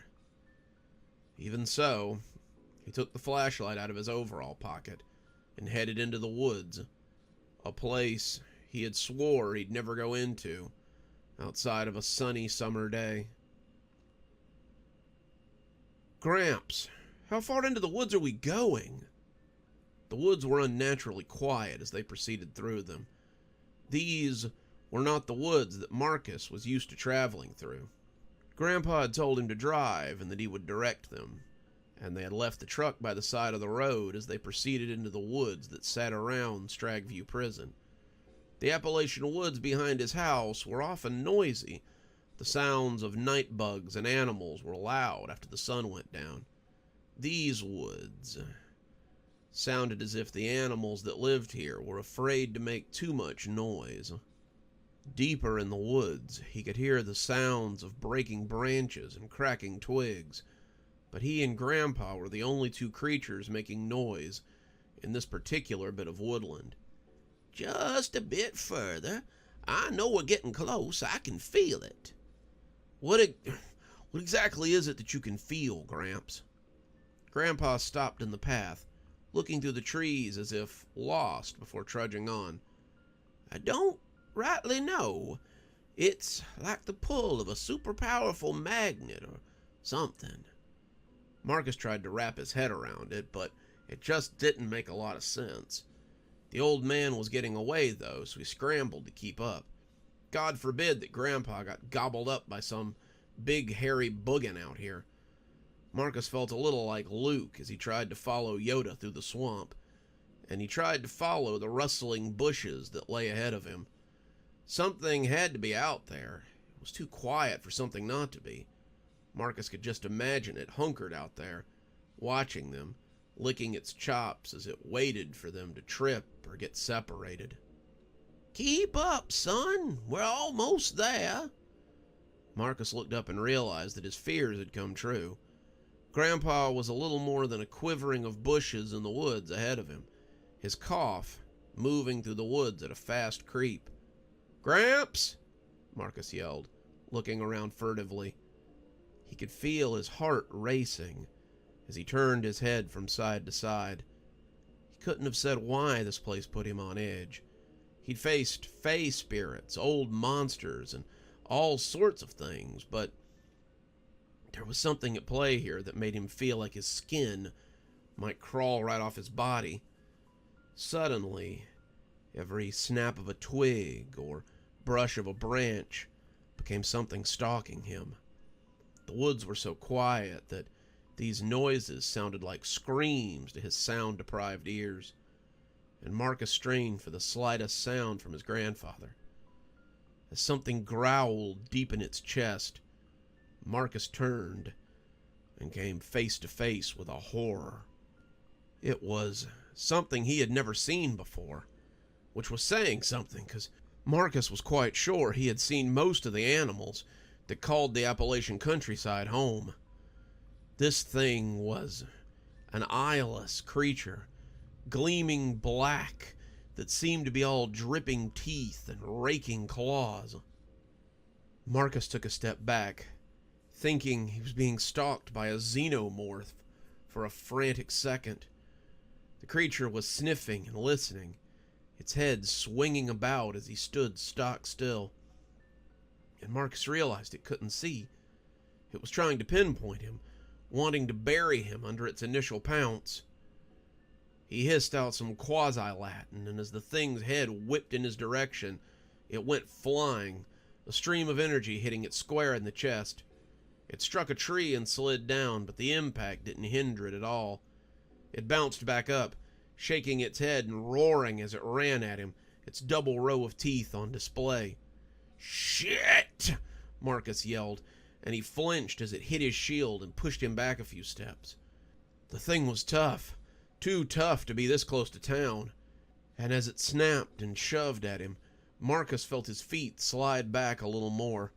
He tried to push it away again, but it dug its claws in and snarled as the force rolled off its smooth shell. Marcus was breathing heavily, trying to gain some ground on it, but he couldn't maintain the shield and shove this thing away. The second he dropped that shield, it was going to rip him to pieces, and he drew up power as he prepared to throw everything he had at it before running in the opposite direction. When an arc of lightning took it in the side, it fell over, twitching and trying to breathe as Marcus peeked around his shield. "Come on, son, keep up," Grandpa yelled, the end of his staff still smoking a little. "I want to get there before midnight." Then he stumped off into the woods again, with Marcus right behind him. It seemed that Grandpa was as full of surprises as ever. Sheriff Guthrie, this is a terrible idea. Sheriff Guthrie slid the pump shotgun out of the trunk of his cruiser. It was one of the new ones, the bullpup that he had had to fight for during the budgetary reviews this summer. The council wanted to know why he needed a riot gun in a sleepy little town like this, but Sheriff Guthrie supposed that this was exactly why he needed something like that. If he was going to go into the woods to hunt a creature, then he would have rather taken a missile launcher than this stubby little thing. He supposed beggars could not be choosers, though. "At least let us come with you. Going in there by yourself would be a death sentence." Deputy Parks and Deputy Woods were trying to talk him out of going into the forest, but there wasn't a lot they could do to dissuade him. His options were limited, and if there was something that big and that dangerous roaming around this close to Kashmir, then Guthrie needed to take care of it. It was also possible, unlikely, but possible, that he might find Candace in time to save her. Every moment he hesitated would be another moment that those chances might slip away from him. But he had to at least try. He needed to bring her body out, if nothing else. Earl could be a headache sometimes, but he owed him that much. "You two are to stay out here and mind the shop while I'm gone." "Sir," Deputy Parks said, "with all due respect, Woods and I were born here. You don't know the woods like we do. I feel like if we send you into those woods alone, then you're never coming back out again." Guthrie started to laugh at him, but he realized the two of them were speaking from a place of respect and concern. They didn't realize that Guthrie had more experience in the woods than they knew, had more experience in the woods than he strictly wanted to, and that he would go in whether they wanted him to or not. Besides, he had his talisman. That was all you really needed when it came right down to it. It would keep him safe from everything, except what he was hunting, and that might give him enough time to find it and do away with it. Trust me, the last thing I want to do is go into those woods after whatever this is. But someone is hurt and potentially missing. I'm the best tracker on the force, and I'm the only one who's likely to find her in whatever state she might be in. I have nothing but respect for the two of you for trying to come in and help me, but in this case, it really would be better if I went in alone. I wonder which of them will take your place after the beasties gobble you up." Guthrie tried not to wince as Sheriff Masterson whispered in his ear. He didn't particularly want to go into the woods, especially not with this old ghost in tow, but he felt as if he needed to go more than anything else. He couldn't explain it, wasn't really sure he could begin to describe it either, but he felt moved to go in a way that he never had before.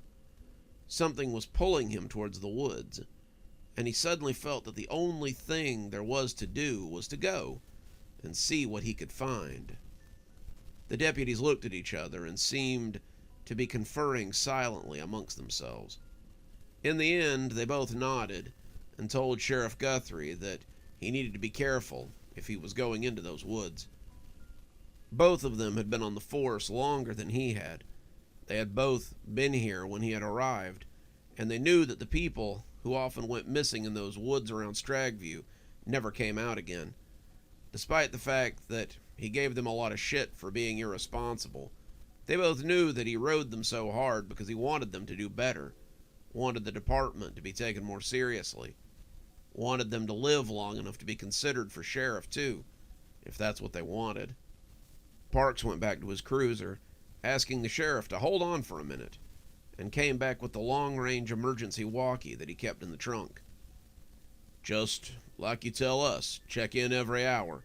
If you get hurt, then use the little button to send an emergency signal, and we'll come get you. If you find her and she's hurt, then use the button as well, and we'll come in with the park rangers. Come back out, Sheriff. We still have business here in town, and neither Woods nor I are ready to fill your shoes just yet." Guthrie felt his eyes mist a little as he took the walkie, but those feelings were squashed pretty quickly as the old ghost cackled behind him. "Well, ain't that sweet? I wonder which one of 'em will die for you before the year's out. How many more people on the force will you get killed with your big city ways and your failure to understand?" Guthrie didn't respond. He put the walkie on his belt, slung the shotgun around his shoulder, and checked to make sure his pistol was in its holster. Then he clicked the light on the nose of the shotgun and headed off into the woods. Deputy Parks and Deputy Woods watched him go, wondering if he would ever come back out again. In truth, Sheriff Guthrie was wondering about the same thing. The Barker was standing outside the shed when Sam arrived. He looked distressed, but also curious. He was looking at the door to the haunted house that had been freshly painted and newly decorated, and he didn't seem to know just what to do. "August came to find me. He said he and Tobias had gone in to destroy my haunted house. The fools didn't realize that it wasn't something real. It's a glamour that could not be destroyed by the likes of them. Whatever August saw inside upset him badly, and he stumbled out and made a run for the concession stand. Unfortunately, he lost track of Tobias inside. I don't know where Tobias is, but I'm unable to find him inside the depths of the house." Sam looked at him quizzically. "Isn't it your glamour? How is it that you can't find him in something that you made?" The Barker only shrugged. "I weave the magic, but I do not shape what they see. They are as responsible for what they craft as I am. And right now, Tobias is lost in that miasma. I can't find him because he does not wish to be found. But you may have better luck. Your own powers are stronger than mine. You may be able to succeed where I could not." Sam looked at the opening to the haunted house and felt his insides squirm a little. He remembered the nightmares he had suffered at the hands of the Barker, the feeling of helplessness that permeated his very being, and the thought of plunging back into that was not something he relished. Even so, he was the summer knight, and such things were his responsibility. Tobias, despite being bitter and rebellious, was still under his protection. Sam could no more abandon him now than he could abandon any of those who served the lady. "I'm going in. If I don't come out in 30 minutes, go get the lady and tell her to take whatever this is apart." The Barker bowed, and Sam drew his sword and headed into the haunted house. He should have walked in, taken a dozen steps, and then banged into the back of the shed. Instead, Sam stepped into the thick mist that seemed to surround the interior of the shed like smoke in a burning house. He could hear noises inside that fog, screams and cries for help, and some of them he recognized. The lady's scream was very similar to the one that she had loosed as they came into the cave to find her. He heard Randy yelling in pain, heard others calling for help, and even heard Tobias as he begged him to save him. He couldn't see more than a foot in front of his face, and the deeper he went, the more he regretted coming in at all. Sam had gone about 50 or 60 paces into the haunted house when he saw someone chained to the floor. Sam raised his sword, prepared to strike if something came slobbering out of the darkness at him. But as he approached, he saw the person chained to the floor was him. Not the him he was now, armored and draped in fey power, but the him that he had been. He was small, weak, bleeding from more than a dozen wounds. This was probably the person who had nearly died in that cave when he went to go save his mistress. And as the pitiful creature looked up at him, it seemed to beg him for death. "You can't save them. No one can save them. All the power and strength in the summer court can't save them. You'll lose in the end. They all lose in the end. You'll lose, and then you'll..." But Sam had already had enough. He swung the sword down and cut himself in half.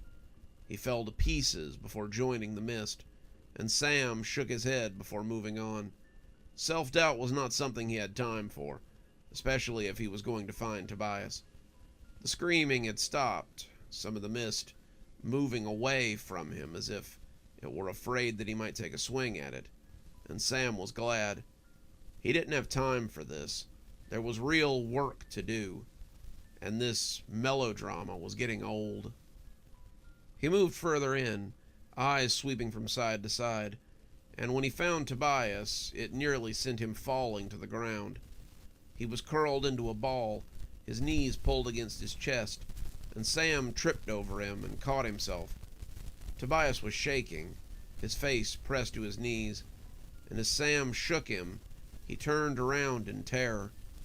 "Sam, is it really you?" "It's me," Sam said, offering him a hand. "Are you okay?" "I will be, as soon as I get out of here," Tobias said. He helped Tobias to his feet, and the two of them made their way through the smoke. "What happened?" Sam asked. Tobias leaned heavily on him, but he didn't say anything for a while. "I underestimated him," he finally said. "I won't make that mistake again." "You're right," Sam said, seeing a light up ahead, "because this is over. You know better now, and we won't have to have this conversation again, right?" On that challenge, Tobias said nothing. As they came out into the afternoon light, they found the barker still standing in the spot that Sam had left him. He was waiting for them to come out, and as he saw them, his face was glad. Not smug, no I told you so's, just relief that they had come out okay. Tobias and the barker made eye contact. The two nodded at each other, and something passed between them that Sam didn't quite catch. Then Tobias let go of Sam and headed shakily to the other side of the park. Sam didn't kid himself that this was over, but maybe they had reached a truce for now. Marcus pushed another one of the creatures aside as he and Grandpa made their way through the woods. They had been beset by them after the first one had come sniffing around, and Grandpa had finally told Marcus to man his shield as he took them out with energy blasts and bolts of lightning. Grandpa had done this effortlessly, knocking each of them aside with a well-practiced flick of his wrist. Marcus had never seen him throw power around quite so effortlessly, but he supposed it was likely that it wasn't too difficult for the old fellow. Maybe Grandpa had been holding back all these years, but the way he dispatched the creatures reminded Marcus of the way he had dealt with the Green Man and his bunch. Grandpa might be frail, he might even be dying, if Marcus wanted to think that hard about it, but there was still a lot of power in him, and only the foolish would think otherwise. "You really kicked a hornet's nest, didn't you?" Grandpa asked, as he tossed another one of those creatures away as easily as Marcus might toss a Nerf football. "Yeah, I guess I did. What are these things?" "Not sure. Never seen anything like them before." Marcus was surprised. What do you mean? I thought you'd seen about everything around here.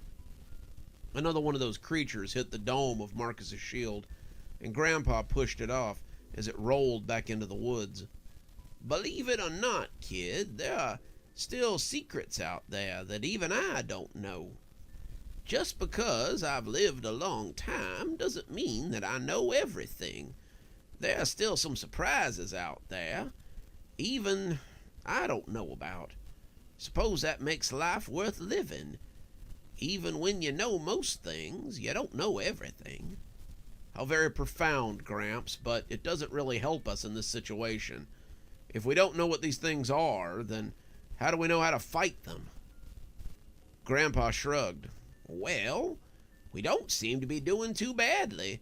They haven't got us, and we haven't died yet, so I guess it's going pretty well. Marcus started to tell the old man that this really wasn't anybody's idea of a good time, but Grandpa put a hand up as a new sound started their way. It was a little bit louder, a little less interested in hiding, and Grandpa was the first one to notice that the creature that had been tailing them had stopped for the time being. Whoever was approaching them, they sounded a lot less substantial than the eyeless monstrosities that had been trying to stop them from getting to wherever they were going. Marcus wondered if this was the one that was in control of them, the one who was giving them their marching orders.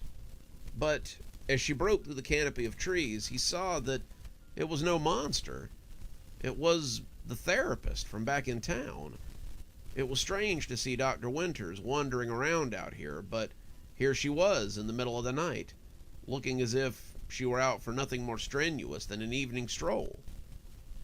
Well, well, if it isn't my two favorite wizards.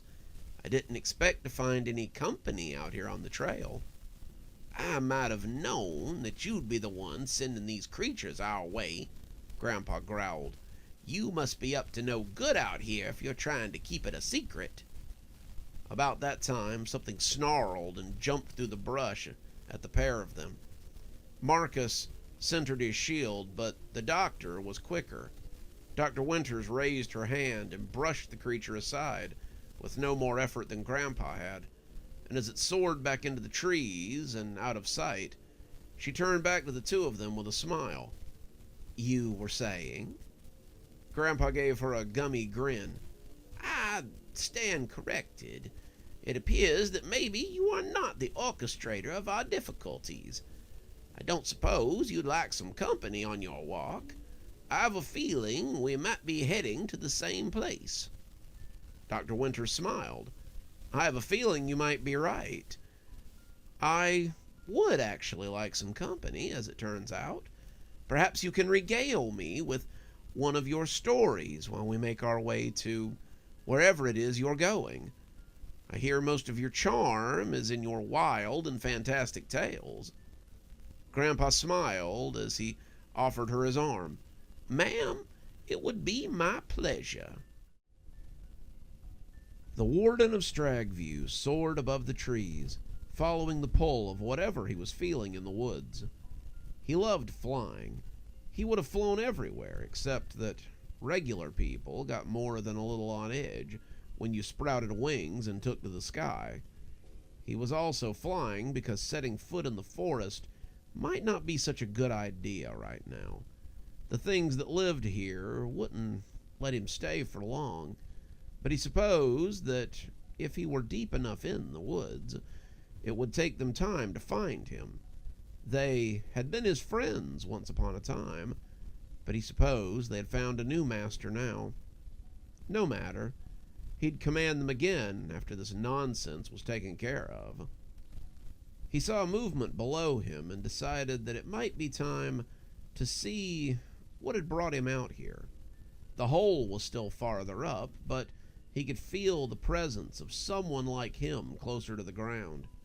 It was a presence he knew well, and he decided it might be time to say hello. He folded his wings and dove, coming down like a meteor as he landed amidst the trees. He was quiet for a moment, judging exactly who it was walking through the woods. But when they broke cover and came to say hello, He recognized them almost at once.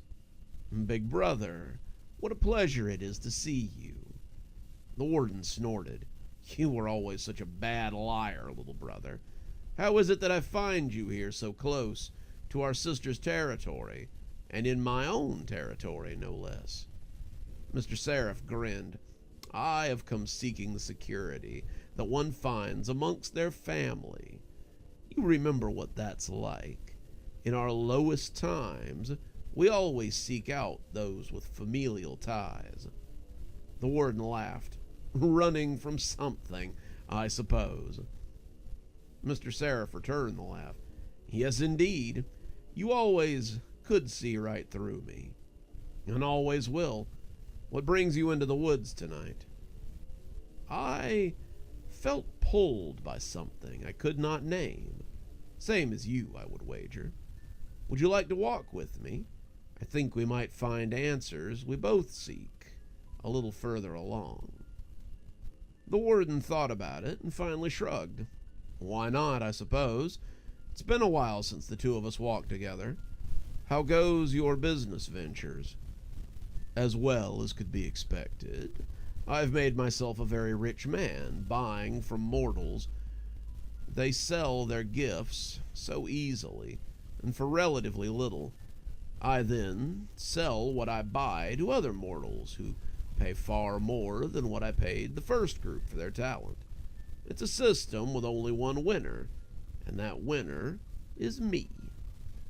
The warden shook his head, still as obsessed with wealth as ever.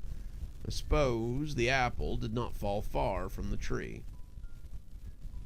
It was never about the money," Mr. Seraph said. "Oh, don't get me wrong, the money is nice, but that was never the deciding factor."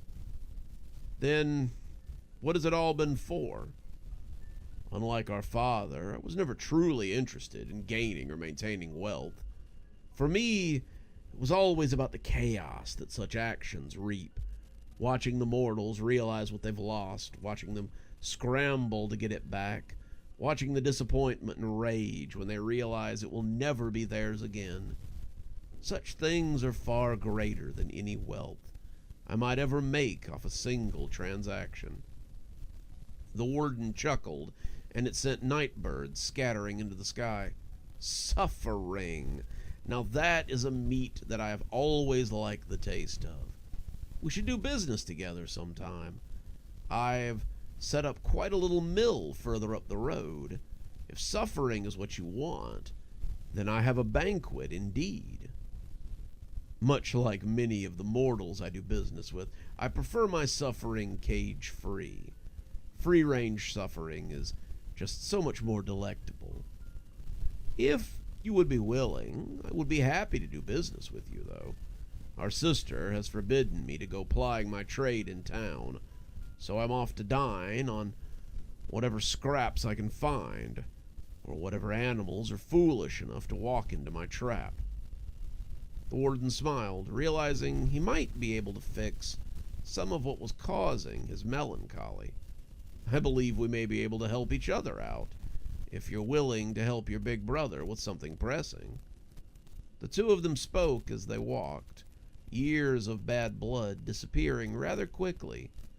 Kashmir might not be big enough for two demons, but it appeared that prison had enough room for as many as could be found. Earl felt his hair stand up as the canopy rustled overhead. What was he doing? Everyone knew it was suicide to go into the woods after dark. Most people didn't even like going in there during the daytime, and here he was tromping through the dark woods in the middle of the night. Every cracked twig or night noise sounded like a slobbering beast preparing to fall on him. Every owl hoot or small rodent noise sounded like the stalking feet of some terrible creature.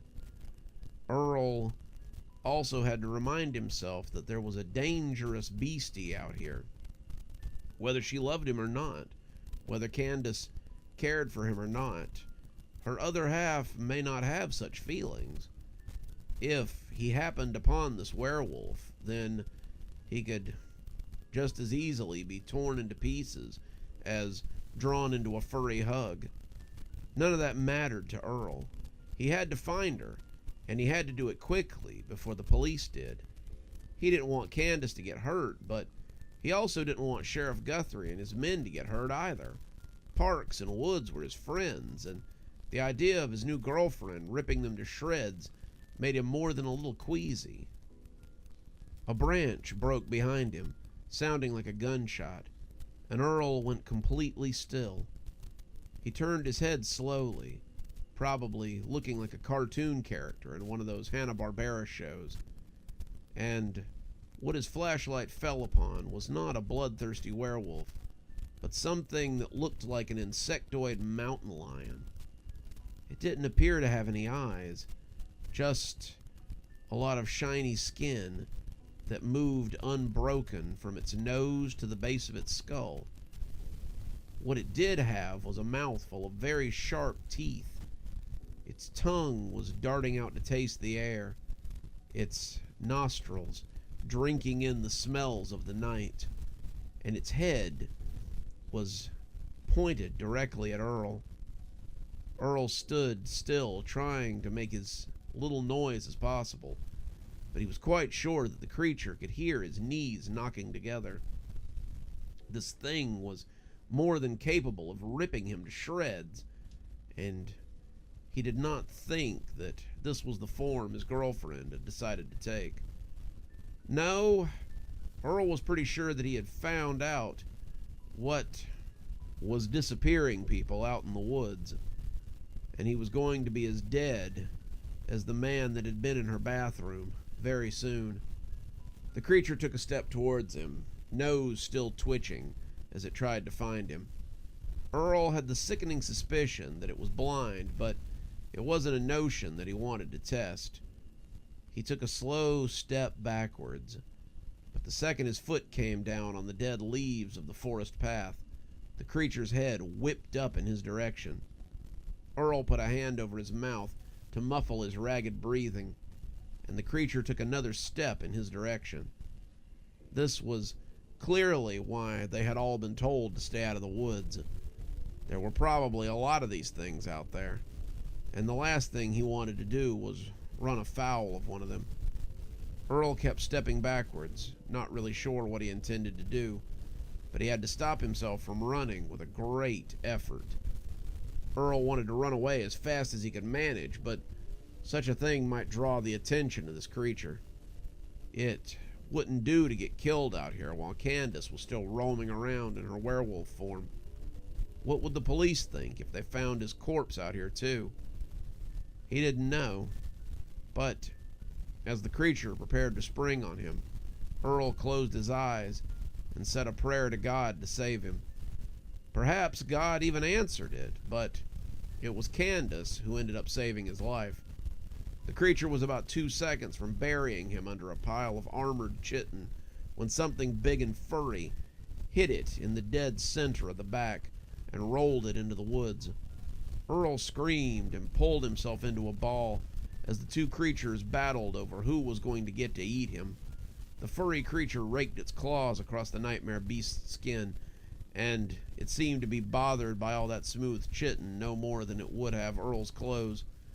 The eyeless creature screamed like a woman and bit at the furry thing, but it spun out of its jaws and threw it into the woods with powerful arms. The shining cat creature seemed to remember that it had pressing matters elsewhere, and as it took off into the woods, Earl peeked out and saw that the furry creature that had saved his life was now ready to take its prize.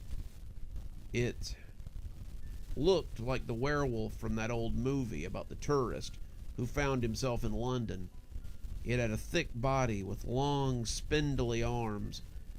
Its legs were jointed, so they bent backwards at the knee and then tapered down into powerful paws. Its jaws resembled a crocodile snout more than any wolf, and they were full of teeth that looked more than capable of reducing Earl to a pile of meat scraps.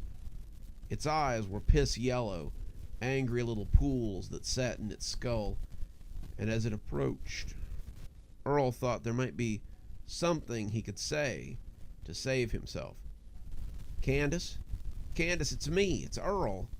I came looking for you. The creature stopped and turned its head to the side, like a dog contemplating a familiar voice. I know you told me that it could be dangerous, but after I saw your apartment, I wanted to make sure you were okay. I don't see any full moon, so I guess it doesn't work the way it does in the movies. He said it with a chuckle, but the werewolf did not seem to share the humor. Candace, you don't have to hurt me. You saved my life, and I'm real grateful for that. I can leave, and you can go back to whatever it is you need to do to find yourself again. I love you. I know it's a little early to say that, but I feel like I do. I've gotten to know you so much in the last few weeks, and I really think that you could be the person I was meant to find. I didn't ever think it would happen to me. I assumed I'd just be a lonely gravekeeper till I died, but you've made me think there might be a future for the two of us. I suppose there won't be if you tear me into little strips, but I hope you've got enough of yourself in there not to kill and dismember me on general principle. Whatever was left of Candace seemed to be trying to keep the beast from killing Earl. It put its hands in its furry head and closed its ears as it swayed a little. It snapped at the air, Earl taking another step back as he worried it might pounce on him. And when it opened its eyes and looked at him, he was sure that he saw a bit of Candace's old self deep down in those yellow pits. If you let me go, I'll take you out to lunch tomorrow. Scout's honor. I'll even make sure it's somewhere with good food and less grease than the diner. The Candace werewolf stared at him for a count of 5. 5 of the longest seconds in Earl's entire life. And then it threw itself sideways into the woods and ran off into the trees. Earl breathed a sigh of relief, realizing that somehow he had lived through this, and beat a hasty retreat as he headed as far from the woods as he could get. Sheriff Guthrie spun to look at every sound around him. He wished he had let Deputy Parks and Deputy Woods come with him, but he knew that was just the nerves talking. Jumpy thing, ain't ya? Sheriff Guthrie supposed he wasn't alone out here. He had the ghost of Sheriff Masterson to keep him company. He supposed that Sheriff Masterson would be the one to watch him get eaten up by whatever it was that lived out here, as he told him what a fool he was. That would be fitting somehow, he supposed. The old ghost had told him how he was going to wind up in an early grave, and now it appeared that was going to come to pass. You know you'll never find that gal if she's out here. Sheriff Masterson was trying to get him to give his position away to whatever might be out here, and Sheriff Guthrie was not going to let him get him killed. More than likely, you'll just trip and fall in a hole and break your ankle and starve to death out here. Sheriff Guthrie continued to ignore the old ghoul. He could practically hear the frustration in his voice. You just gonna ignore me the whole time? Or are you going to... Will you shut the hell up? Sheriff Guthrie breathed through his teeth. It's not enough that I have to trample through the dark woods in the middle of the night, but I also have to listen to your endless bullshit. Is that so? Sheriff Masterson retorted. Well, maybe you're out here because I sent you out here. Did you ever think of that? You? Just what the hell would you send me out here for? Maybe it's exactly where you need to be to get me off your back. Did you ever stop to think about that? You felt the pull ever since you watched that creature jump out the window. Don't deny it, because we both know better. You felt drawn to this place, and perhaps tonight you'll get the chance to make sure your town is finally safe. I don't believe that. Doesn't matter what you believe. The facts are the facts. Sheriff Guthrie would have said more, but he heard people talking up ahead and decided it might be best to keep his trap shut. He got low, gun at the ready, and when a pair of well-dressed fellas came around the corner, they both jumped as he stepped into their path with his gun raised. He put it down again when he recognized the two of them, one of them a person he knew quite well. "Warden, and you're Mr. Sara?" "Seraph," said the man in the rumpled business suit. "What are you two doing out here?" "Given that this is my property, I could ask you the same thing," the warden asked him curtly. Sheriff Guthrie lowered his gun. "This is state property. Just because you're the warden doesn't mean you own the whole woods." The warden gave him a waxy smile. "Think whatever you like, Sheriff. My associate and I were out for a walk. Why don't you come join us? I have a feeling we're all heading to the same place." Sheriff Guthrie felt his gun shake a little. "How do you know that?" "Oh, call it a hunch." And that is how I met the Sasquatch. The three of them, Grandpa, Marcus, and Dr. Winters, were all walking through the woods as the night took its slow time around them. The creatures had stopped attacking them once Dr. Winters had joined them. They seemed less eager to approach the good doctor, and it was pretty clear that they knew who and what she was. And I thought I had some interesting stories. You, sir, seem to have quite a few amazing tales. Well, I'm afraid to say that mine are just for retelling, not for consumption. Dr. Winters shook her head. I don't know why you have so much distrust for me. I've only ever really helped the citizens of Kashmir. Grandpa chewed that over for a moment. It is possible that I had misjudged you. I'm a simple country fella. Most of my business comes from getting rid of spirits that people don't want. I never stopped to consider there might be a spirit that somebody wants to keep around. You seem like a nice enough sort, but you're certainly one in a million if that's the case. I suppose if you knew my brothers, then you would know how true a statement that was. Most of them aren't worth the trouble to kill. They certainly do not have the best interests of others in mind, though. Dr. Winters wondered if that was still true. She'd been working on the assumption that both her brothers were self-centered egotists, but seeing the way her younger brother interacted with those he liked was enough to make her rethink that statement. He had changed, so why couldn't her older brother change as well? She wasn't sure there was still time enough for him to turn over a new leaf, but time was something demons usually had quite a lot of. Are we getting close? Marcus asked. Why? Did you have other places to be? Dr. Winters asked good-naturedly. I suppose not, but I'm very curious to know where we're going.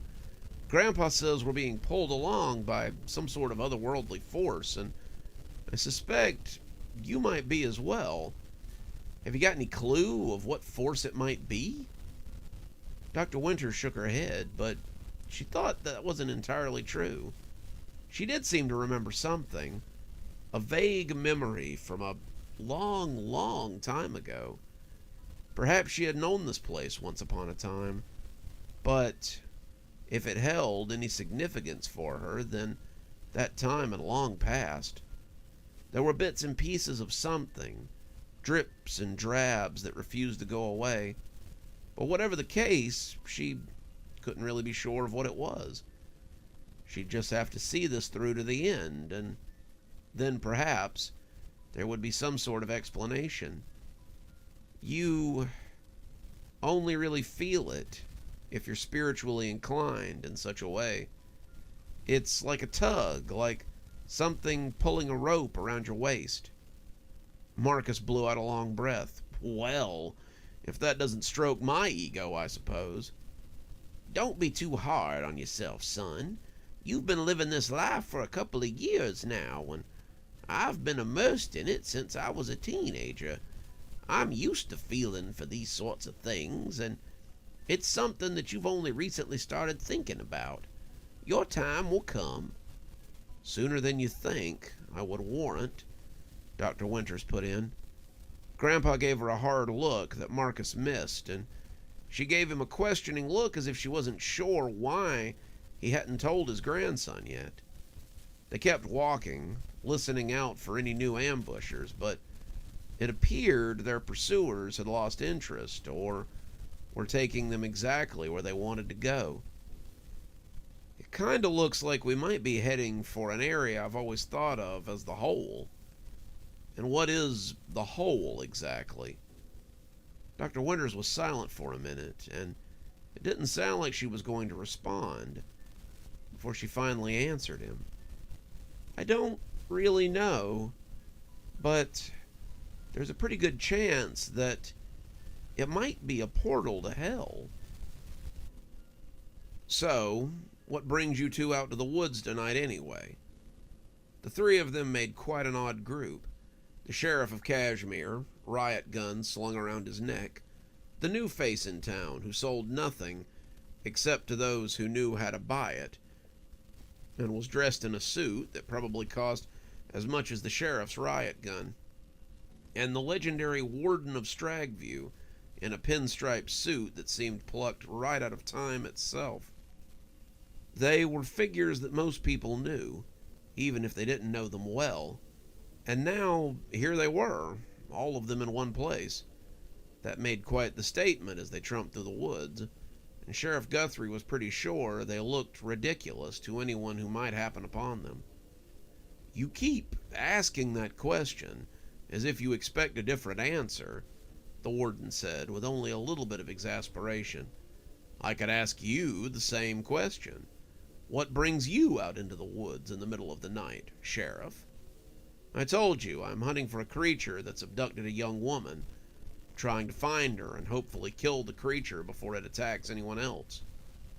Mr. Seraph and the warden gave each other knowing looks, and Sheriff Guthrie was a little put out by their seeming unwillingness to share information with him. You two keep doing that. If you know something, then just say it. All the secrecy. How long have you been in town, Sheriff Guthrie? About 2 years, I suppose. I've been here less than a year, and I've already figured out that this place runs on secrets. I would have thought you would know that by now. Secrets are the part and parcel of a town like this. They are its stock in trade, its chief export. And just because they annoy a man who knows only how to seek the truth is no reason to hate them. I get so tired of feeling like I'm on the back foot with this place. I just want some straight answers. When are you gonna learn, came the voice of Sheriff Masterson as he clung to his shoulder, that straight answers aren't something we do around here? Seems like you might need to learn that straight answers aren't something we do around here, the warden said, mimicking the old ghost word for word. Your mentor has the right of it anyway. It's best to just accept that this place has its secrets and move on. It took Guthrie a moment to realize that the warden was talking about Sheriff Masterson. He had thought maybe he was referring to someone in town, but it hit him like a ton of bricks when he realized that the warden of Stragview could see the ghostly angel, or the ghostly devil, Guthrie supposed, that was sitting on his shoulder. Wait, you can see him? Of course. Good to see you again, Sheriff Masterson.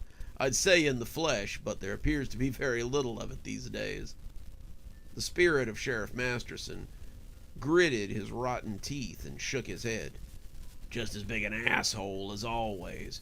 You should pick your traveling companions a little better, boy. The knowledge that Guthrie wasn't the only one who could see him washed over him like a tidal wave. Guthrie had never truly believed that he was actually being haunted by the ghost of his former boss. Deep down, he'd almost believed it, but on top he'd always thought he might be going crazy.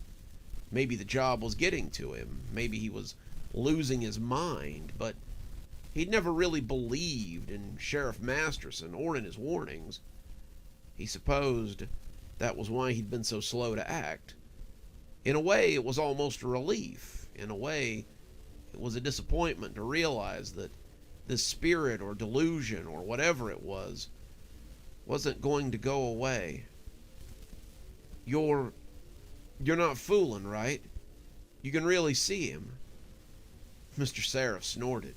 Dear boy, as noisy as that spirit has been, was there ever any doubt in your mind that he was real? I would hazard a guess that you've been contending with him for quite some time. He must be real, unless... The man in the suit looked very sad. You thought you were losing your mind, didn't you? You poor man. Never sure whether the voice of that old ghost was real or not. The warden only laughed. That's nothing. You should see the ghosts that hang around the prison. Ghosts you yourself created, Sheriff Masterson pointed out. Guilty as charged. How does it feel to know that all that sniffing you did around my prison probably had some justification? Though, I notice you never stepped foot inside the gate. Sheriff Guthrie looked back at the old spook and saw him scrunch his face up in a look of extreme discontent. Probably because you know that even though you're cock of the walk in town, inside those gates, I'm in charge, and no one can say boo about it. He was talking to Sheriff Masterson, but Sheriff Guthrie could swear that he was looking straight at him. The message was received. Sheriff Guthrie might be hot shit in town, but Stragview was where the warden called the shots. Why is he following you anyway? Mr. Seraph asked. Did you have unfinished business with him? He was probably responsible for his death.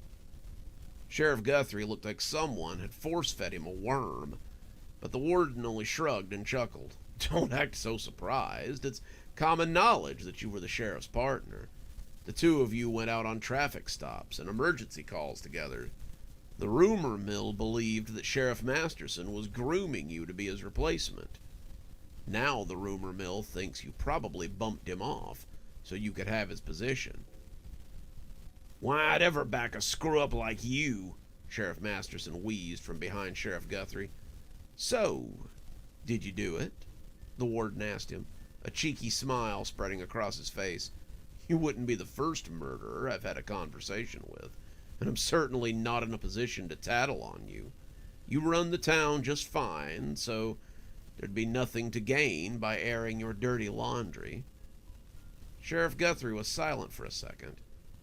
The only sound was the crunching of the leaves and twigs underfoot, and when he spoke, it was almost too low to be picked up as it lay beneath the sounds of the night birds and crickets. I didn't kill him, but I might as well have. I took something from him that was keeping him safe. I took it so I could get out alive. Guthrie, after a second or two of contemplation, took out the old talisman he had in his pocket and showed it to him. He saw 2 sets of eyebrows go up in disbelief. That is very interesting, the warden said. Now, where do you suppose Sheriff Masterson got a thing like that? I don't even know what it is, Sheriff Guthrie confided. He said it would keep us safe from the creatures, but one of them got him anyway. It's a talisman that's supposed to ward off lesser hellspawn. I see other people in town carrying them, but they've kind of fallen out of fashion lately. I remember a time when everybody on the road had their own little sigil against what lived in the woods, though it's not likely to be as effective against larger demonic presences. Another of those looks passed between the two men, and Guthrie got the feeling the warden was speaking from experience. So, the things that dwell in the forest are hellspawn, then? They're hellhounds. At least the ones you've likely seen are. Are there others? Sheriff Guthrie asked the question as if he wasn't sure he really wanted an answer. Many more, but Aside from the hellhounds and the midges, I doubt you'll find much else out here. I assume that's where we're going, to the place where they all come forth." "To the place where we all come forth," Mr. Seraph said, but the warden elbowed him. He needn't have bothered. Sheriff Guthrie was enthralled by the sight of the glowing pit ahead of them. They were walking through the bare stretch between the woods and the pit that Sheriff Guthrie had glimpsed from a quarter of a mile away before he had taken on the mantle of sheriff. There were forms capering around it, but they hunkered back as the three men stepped closer to the edge of the glowing hole. They weren't alone either. On the other side, looking for all the world like opponents at opposite ends of a board, were three other figures. Two men, looking like they might have gotten lost on their way to a Dresden Files convention, and a woman who Sheriff Guthrie recognized. "Dr. Winters?" "Sister," said the warden. "Sister," said Mr. Seraph. Dr. Winters scrunched up her face at the sight of them. "Why is it that every time I'm having such a nice evening, one of you has to show up and ruin it?" Before either of them could answer, a seventh person joined their little party. He stood at the head of the glowing hole, twitching and chittering a little, as the eerie lights lit his face. Sheriff Guthrie knew him. Dr. Winters knew him, but he was a mystery to the others. They had seen him around, but nobody seemed to know that he was important in some way to the events that were unfolding before them.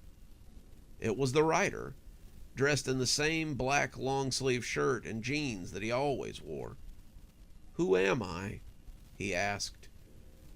And the question came out as pitifully as he could manage.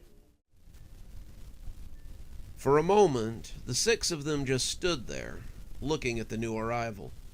He'd clearly made his way through the woods as well. His hair was a mess of twigs and burdocks. The cups of his pants were encrusted with hitchhikers, and he'd lost one of his sandals along the way. His left foot looked cut and bloody, but he didn't seem to have noticed. He was raking his fingers through his dark hair, looking at them as if trying to discern what was going on. "Who am I?" "You're the writer," Sheriff Guthrie said, as he put his riot gun away. I remember when Sheriff Masterson introduced us. He said you'd been a resident of town for a long time, and no one could quite remember exactly how long." "I don't think I've ever had the pleasure of meeting this one," the warden said, though his tone was dubious. "I've seen him around," said Grandpa. "He's been here for a long time. Grandpa got a weird look on his face, as if he might be a little bit lost. "I feel like he's only been here for a few years, but I also feel like he's been here forever. I pride myself on knowing most of the odd characters in town, but I don't know this one." "I do," said Dr. Winters, as she moved around the pit so that she could put an arm around him. "He's a patient of mine, a truly troubled soul. We speak often, and just recently, he seemed to have begun to forget who he was." "How the hell did he get out into the woods?" Marcus asked. "He's not even armed. Those hellhounds would have made a snack out of him for sure." Dr. Winters fussed over him a little bit, picking the twigs out of his hair and smoothing some of the burdocks from the sleeves of his sweater. "The strange things that occupy Kashmir tend to leave him alone. They ignore him, or maybe they don't see him at all. The people of Kashmir do the same. They see him, they know who he is, and what he does, but they overlook him because he isn't part of their stories." But you see him," Grandpa said. the word story seeming to catch his interest. "Well, of course," Dr. Winters said. "He's a part of my story, after all. He was the first one to welcome me to Kashmir. A long, long time ago." She hadn't remembered it, not for a very long time, but suddenly it came back to her, like one of those aha moments that we all get when a long-buried memory finally comes to the surface. It had been on a night very similar to this one, when they had met for the first time. It had been on a night very much like this one, when she had come to be here and was in a position to be welcomed by the first resident of Kashmir. The two of you would remember. You were part of it, after all. I was forced out of hell, and it was me who made the hole here in the woods. It was my exit from the underworld. It was my entrance into Kashmir. I was disoriented when I surfaced, my hands throbbing and my body aching. I was lying beside this glowing hole into hell when suddenly I heard footsteps coming from the woods. Believe it or not, I was afraid. I was weak and vulnerable after my battle with... Dr. Winters looked off into the woods in a blank and searching way. After my battle with those who would see me put out of my home. And I was afraid that whatever this was that was coming along to finish me off was going to be too much for me to handle. You two remember the stories that Father used to tell us. He said the world outside our own was dangerous. There were men who would burn us and destroy us. There were people who would hunt us. And there were those that could make sure that we never came back once we were slain. All of us were afraid of the material world. But when he came out of the woods, I remembered thinking that the end had come for me. No one spoke. They all hunkered around the glowing hole as they listened to her story unfold. But, to my very great surprise, he offered me his hand and his coat. He welcomed me to the town of Kashmir, and he said I could be its second resident. He told me that it was a little empty at the moment, but maybe I could help him fill it with people. He said he'd been looking for someone to help him, and here I was. He told me... Dr. Winters was suddenly cold, but not in the way that most people were. The chill was not on her skin. The chill was inside her. The memories flowed through her like a winter wind, and she suddenly felt sure that she understood what Juliet said when she talked about having a brain freeze. Dr. Winters was experiencing her own brain freeze, and it made her want to stop telling her story. But she couldn't. She needed to remember, not just for them, but also for herself. The remembering hurt, but it also helped her. Winter may not ever be a human, but it was something that Pamela had always wanted.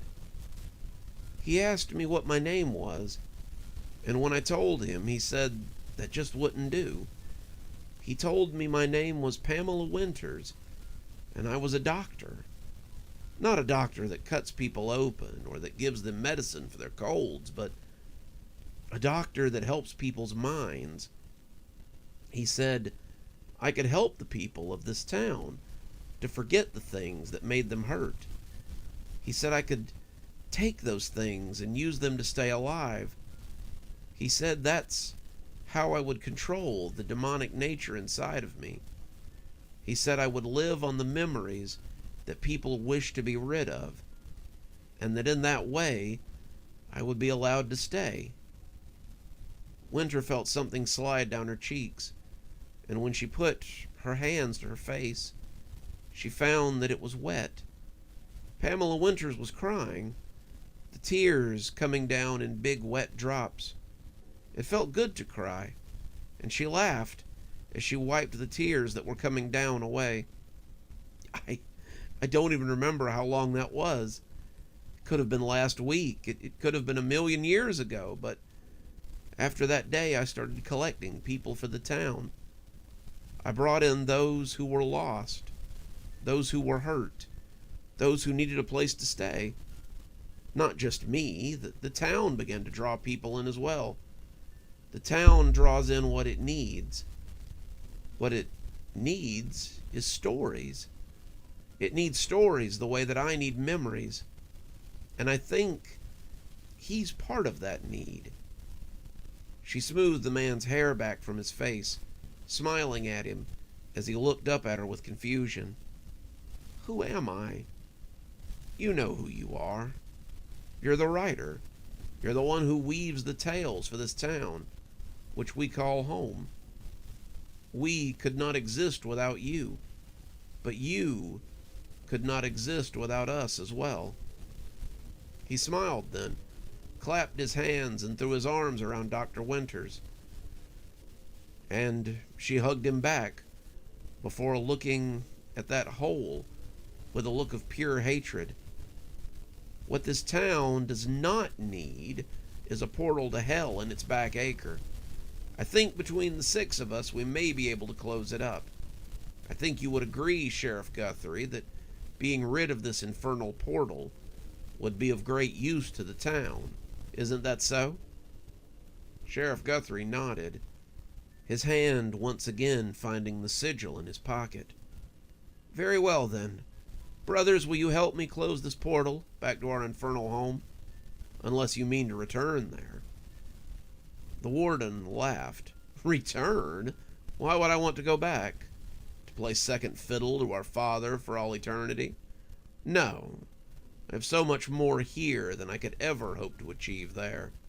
I will stay and see what is in store for this town, and for my own piece of heaven on the hill. The thing about working for Father, Mr. Seraph said, is that he doesn't like to share. Everything you earn, everything you gain, a piece of it always belongs to him. Let our other siblings fetch and bow for him. I prefer to be my own man and run my own business. No, I believe I will also stay. I fear that the brimstone would not help the complexion of my assistant much, and I fear that your assistant would not survive the loss, he added with a little wink. Dr. Winters turned to the pair of magi who had joined her on her walk. I don't suppose either of you would have any problem with me sealing this up. Grandpa shook his head. Not in the slightest. Seems to me being rid of a portal to hell would probably be the best thing to happen to this town. It goes double for me, Marcus said. How can we help? Join hands, Dr. Winter instructed. We'll combine our efforts and close this needless hole so that no more hellspawn find their way to the surface.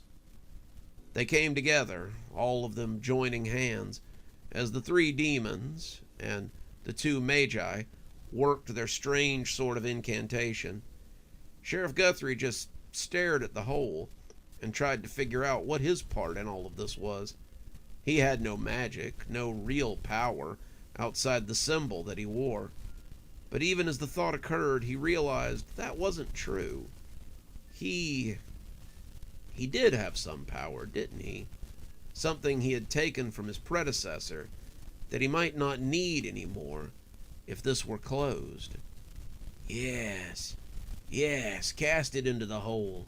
Use its power to seal this up and protect your town. It was the first time Sheriff Masterson had said anything to him that wasn't about some failing of his. And as their energy crackled across the opening, he put his hand in his pocket and drew out the strange symbol. He held it out, waiting for the moment when their power would be at its greatest, and then he let it fall into the opening. Their power washed around it, using it as a lightning rod to direct their efforts, and with an earth-shattering crack, The hole suddenly closed itself up, the land looking as if it had never existed at all. They all stood around it, looking at the place where it had once been ripped asunder, and as the night sounds returned to the land, all seemed to be right again. "See, son, I told you when a mysterious force pulls you into the woods in the middle of the night, it's always best to heed the call." Marcus shook his head and tried to hold in his laughter. "What can I say, Gramps? When you're right, you're right." They walked away from the thicket, all of them feeling the absence of the drumming magic that no longer existed there. "I best be off," the warden said. "We may have taken care of the hole that the forces of hell were coming out of, but the ones that still exist in the woods are not going to be terribly happy when they catch my scent. I shall see all of you very soon, I'm sure." He moved off into the woods, and when a large shadow passed over them, only Sheriff Guthrie seemed surprised. "What the hell was that?" "My goodness, it looks like it might have been a thunderbird. Have I ever told you about thunderbirds, Sheriff Guthrie? They used to be all over this land, as abundant as chickens, but in this day and age they have—" Grandpa threw an arm around the sheriff, and he started in on another one of his stories, and his distraction seemed to take them most of the way through the woods. Marcus let Sheriff Guthrie and his grandfather walk a little bit ahead of them, Grandpa weaving his tale as Marcus and Dr. Winters and the well-dressed man took up the rear. He was not familiar with him, but he walked beside Dr. Winters as the two of them kept casting murderous glances at the other. He seemed to be showing an undue amount of interest in the ragged man that walked beside his sister. Marcus tried to think if he'd ever seen the man before, the one they called the Rider, and he thought maybe he had. He assumed he was homeless or maybe a little bit crazy, but in Kashmir, those were two kinds of people that the town certainly had quite a few of. "Is he going to be okay?" Marcus asked after a time.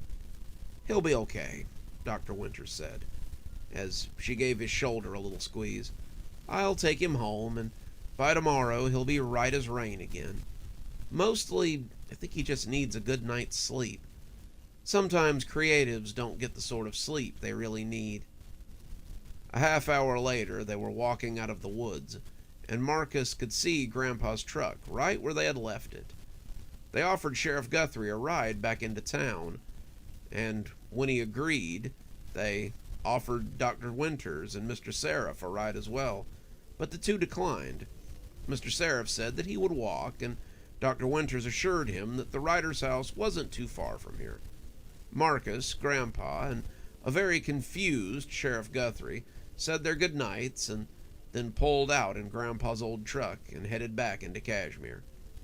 "Well, I suppose we should be off then," Dr. Winters said, as she clutched at the young man's shoulders protectively. "Yes, I suppose I should be off as well. I left without telling Mr. Jones where I was going, so he's likely to be in a state."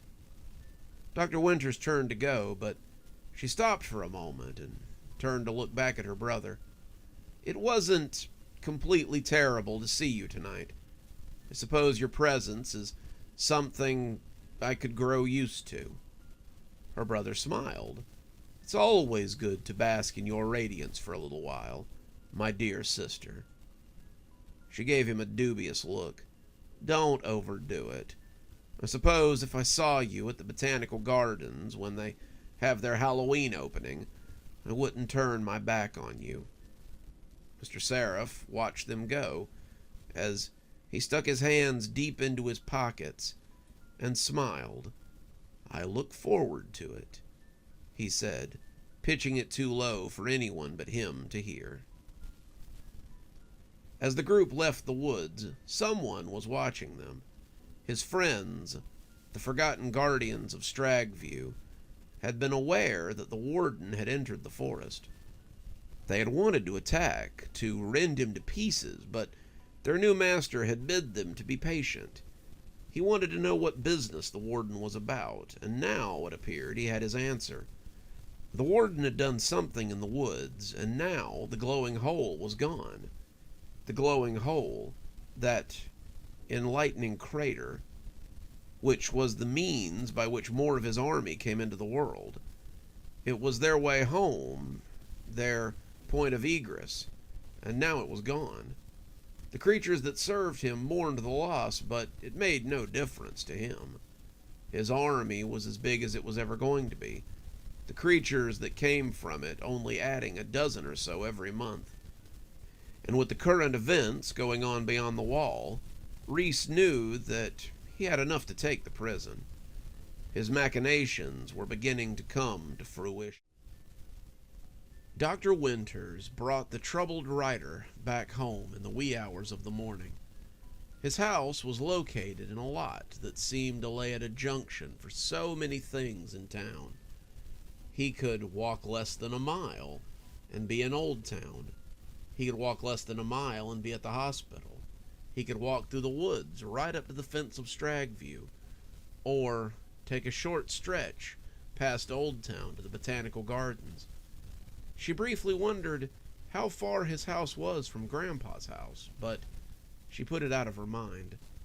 The writer seemed to sit at a nexus of so many events, and she was only now beginning to understand his importance. I need to get back to work. Right now, what you need to do is get some rest. How many times have I told you that the trick to your recovery is rest and relaxation? You need to put your mind at ease and see if you can't be in a better state of mind. Most of your problems stem from your lack of leisure time. You need to stop working so hard and focus a little more on what's best for you. Come on, I'll make you some tea and we'll discuss it. She walked up to his front door and found it unlocked. That was no great surprise. It was usually unlocked.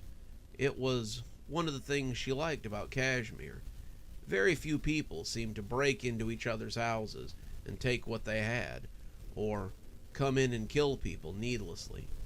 Kashmir had its disputes, its feuds, and its murders, but the amount of senseless crime seemed to be very low. She opened the door and found his home much the way she remembered it. The outside was beautiful, a 2-story brick home with well-maintained hedges and a lawn that seemed constantly taken care of. The upstairs windows looked down over a yard, like the eyes of a sleeping giant, and everything about the outside seemed to belie the chaos going on behind the surface. Inside, the house was a disaster area. Dr. Winters knew that he had a maid who came by twice a week, but the living room always seemed to be cluttered with old food wrappers and the remains of snacks gone by. There were stains on the furniture, grease stains, and the remains of sauces and dips, and she could smell the trash in the kitchen from here. She set him in his easy chair, a chair that always seemed to be clean amidst the heap, and went into the kitchen to see if she couldn't put some of it to right. The sink was full of dirty dishes. The fridge was empty, and the door hung open, and the trash was overflowing onto the floor. Dr. Winters sighed. Good mental health began at home, and nothing but chaos could come from this place. She took some time picking up and tidying up, taking out the trash and closing the refrigerator door. And then she got a fresh bag and picked up some of the garbage in the kitchen and living room that hadn't quite made it to the can. This was all very standard for her. She often brought him home and picked up a little bit, as she tried to fix his troubled mind. Some people in town would have said this was foolish, but Dr. Winters felt that she owed the man so much. He'd been there for her in her early days, back when back when he was still bright and sane. He was like a parent suffering from dementia, a parent who had taken care of her and ruffled her hair and told her how proud he was of what she was doing. Looking at the writer now, you would have never thought that he had once been a famous and beloved writer, but perhaps that's why he stayed in Kashmir. Once the cleaning was done, she came to sit in front of him on the end table, where he sometimes kept his typewriter. He had a computer upstairs, a very nice one, but when he was in one of his sunnier moods, you would always find him banging away on that old typewriter as he worked on whatever he was writing at the moment. Winter had thought to check once or twice, but her hands always froze before she could open the cover of his latest work. She didn't know why, but she suspected it might have something to do with whatever power was within the man. She sat down now, smiling at him as she took his hands, and she was glad when he lifted his head and looked at her blearily. "Now, I want you to count back from 10 and tell me who you are with each repetition." 1. I am the writer. Good. Keep going. 2. I am the writer. 3. I am the writer. 4. I am the weaver of tales. 5. It is my hand that has crafted all you see. Okay, getting a little off track here. Let's bring it back to... But his voice rose above hers as he kept speaking. 6. I am he who writes the stories of Kashmir. 7. It is by my will that their story is told. 8. I am the architect of their loves and their suffering. 9. I am their chronicler. 10. I am their doom. As he reached 10, he slumped forward suddenly, and Pamela was afraid that something had happened to him. His hands gripped hers very tightly, but as they eased off and she heard the soft snuffle of his breath, she realized he had fallen asleep. He did this all the time, writing himself into a frenzy and then passing out once his energy was spent. Gods only knew how long he'd been roaming in the woods tonight, but he was safe now, and she took him upstairs to his bed and stripped him to his boxers before putting him under the covers. This was all done very clinically.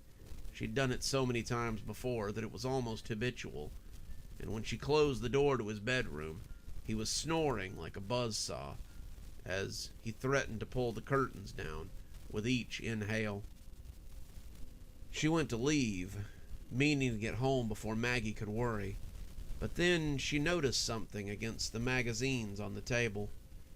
She'd cleaned it not too long ago, but only now did she realize what she had missed. It was a black book, leather-bound, and set with a Roman numeral, which she believed marked it as the 13th volume. She'd always been curious about his work, and now it appeared she might get a look at what he was working on. She opened the book to the end, thumbing past a few empty pages, and then she saw it. Dr. Winters said goodbye to her friends and brought the writer home. He was unsure of what was to come next for the savior of Kashmir, but he knew it would be a tale for the ages. She thumbed a few pages back and read about how she and her companions had closed the hole. She thumbed a few pages back more and read how the warden had come out of the prison as if called by some ethereal being. She read about the problems going on within the garden. She read about the growing cough that seemed to be plaguing the man that she'd been speaking with not too long ago. And the further back she went, the more she read about things that the man would have no clue about. She read about how the lady of the garden had been missing and how her people had saved her. She read about Sheriff Guthrie and his ghost problem. She would have read more, but the book seemed to stop just before the incident they'd had with the Green Man and the peace talks, and she was forced to wonder how he had known any of this. Dr. Winters looked at the book noticed the number again and looked up the stairs towards the room across from the writer's bedroom. She'd never been in there. She didn't even know what was in there, but as she went slowly up the steps, she found that she wanted answers more than she was afraid of what she might find. Your actions have endangered everyone in this park. I don't know whether that still means anything to you or not, but it's not something I take lightly. Whatever bad blood you have with the Barker is through, do you understand me? I'll hear no more about any of this. Do I make myself clear?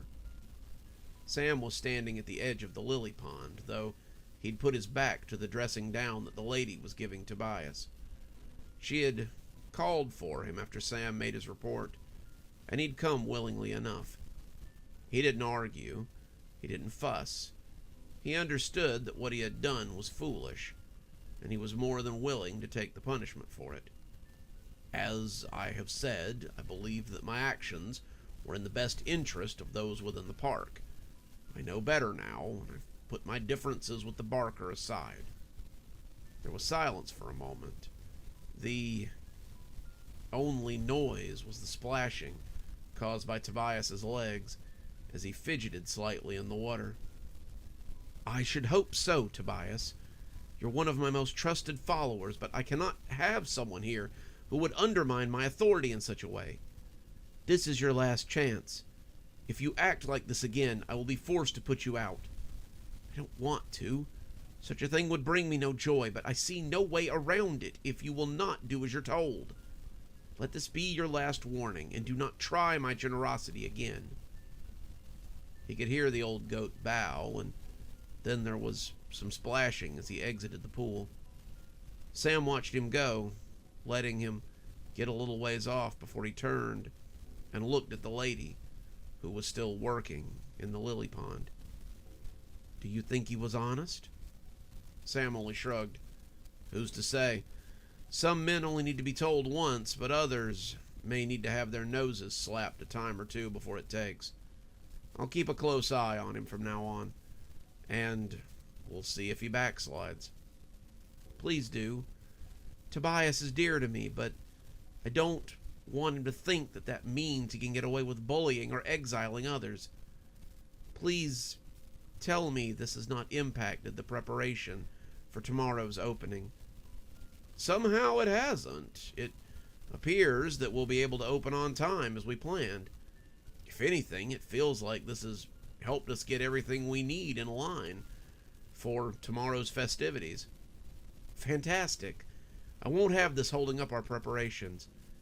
Keep an eye on the situation, however. If you notice Tobias acting strangely, please let me know.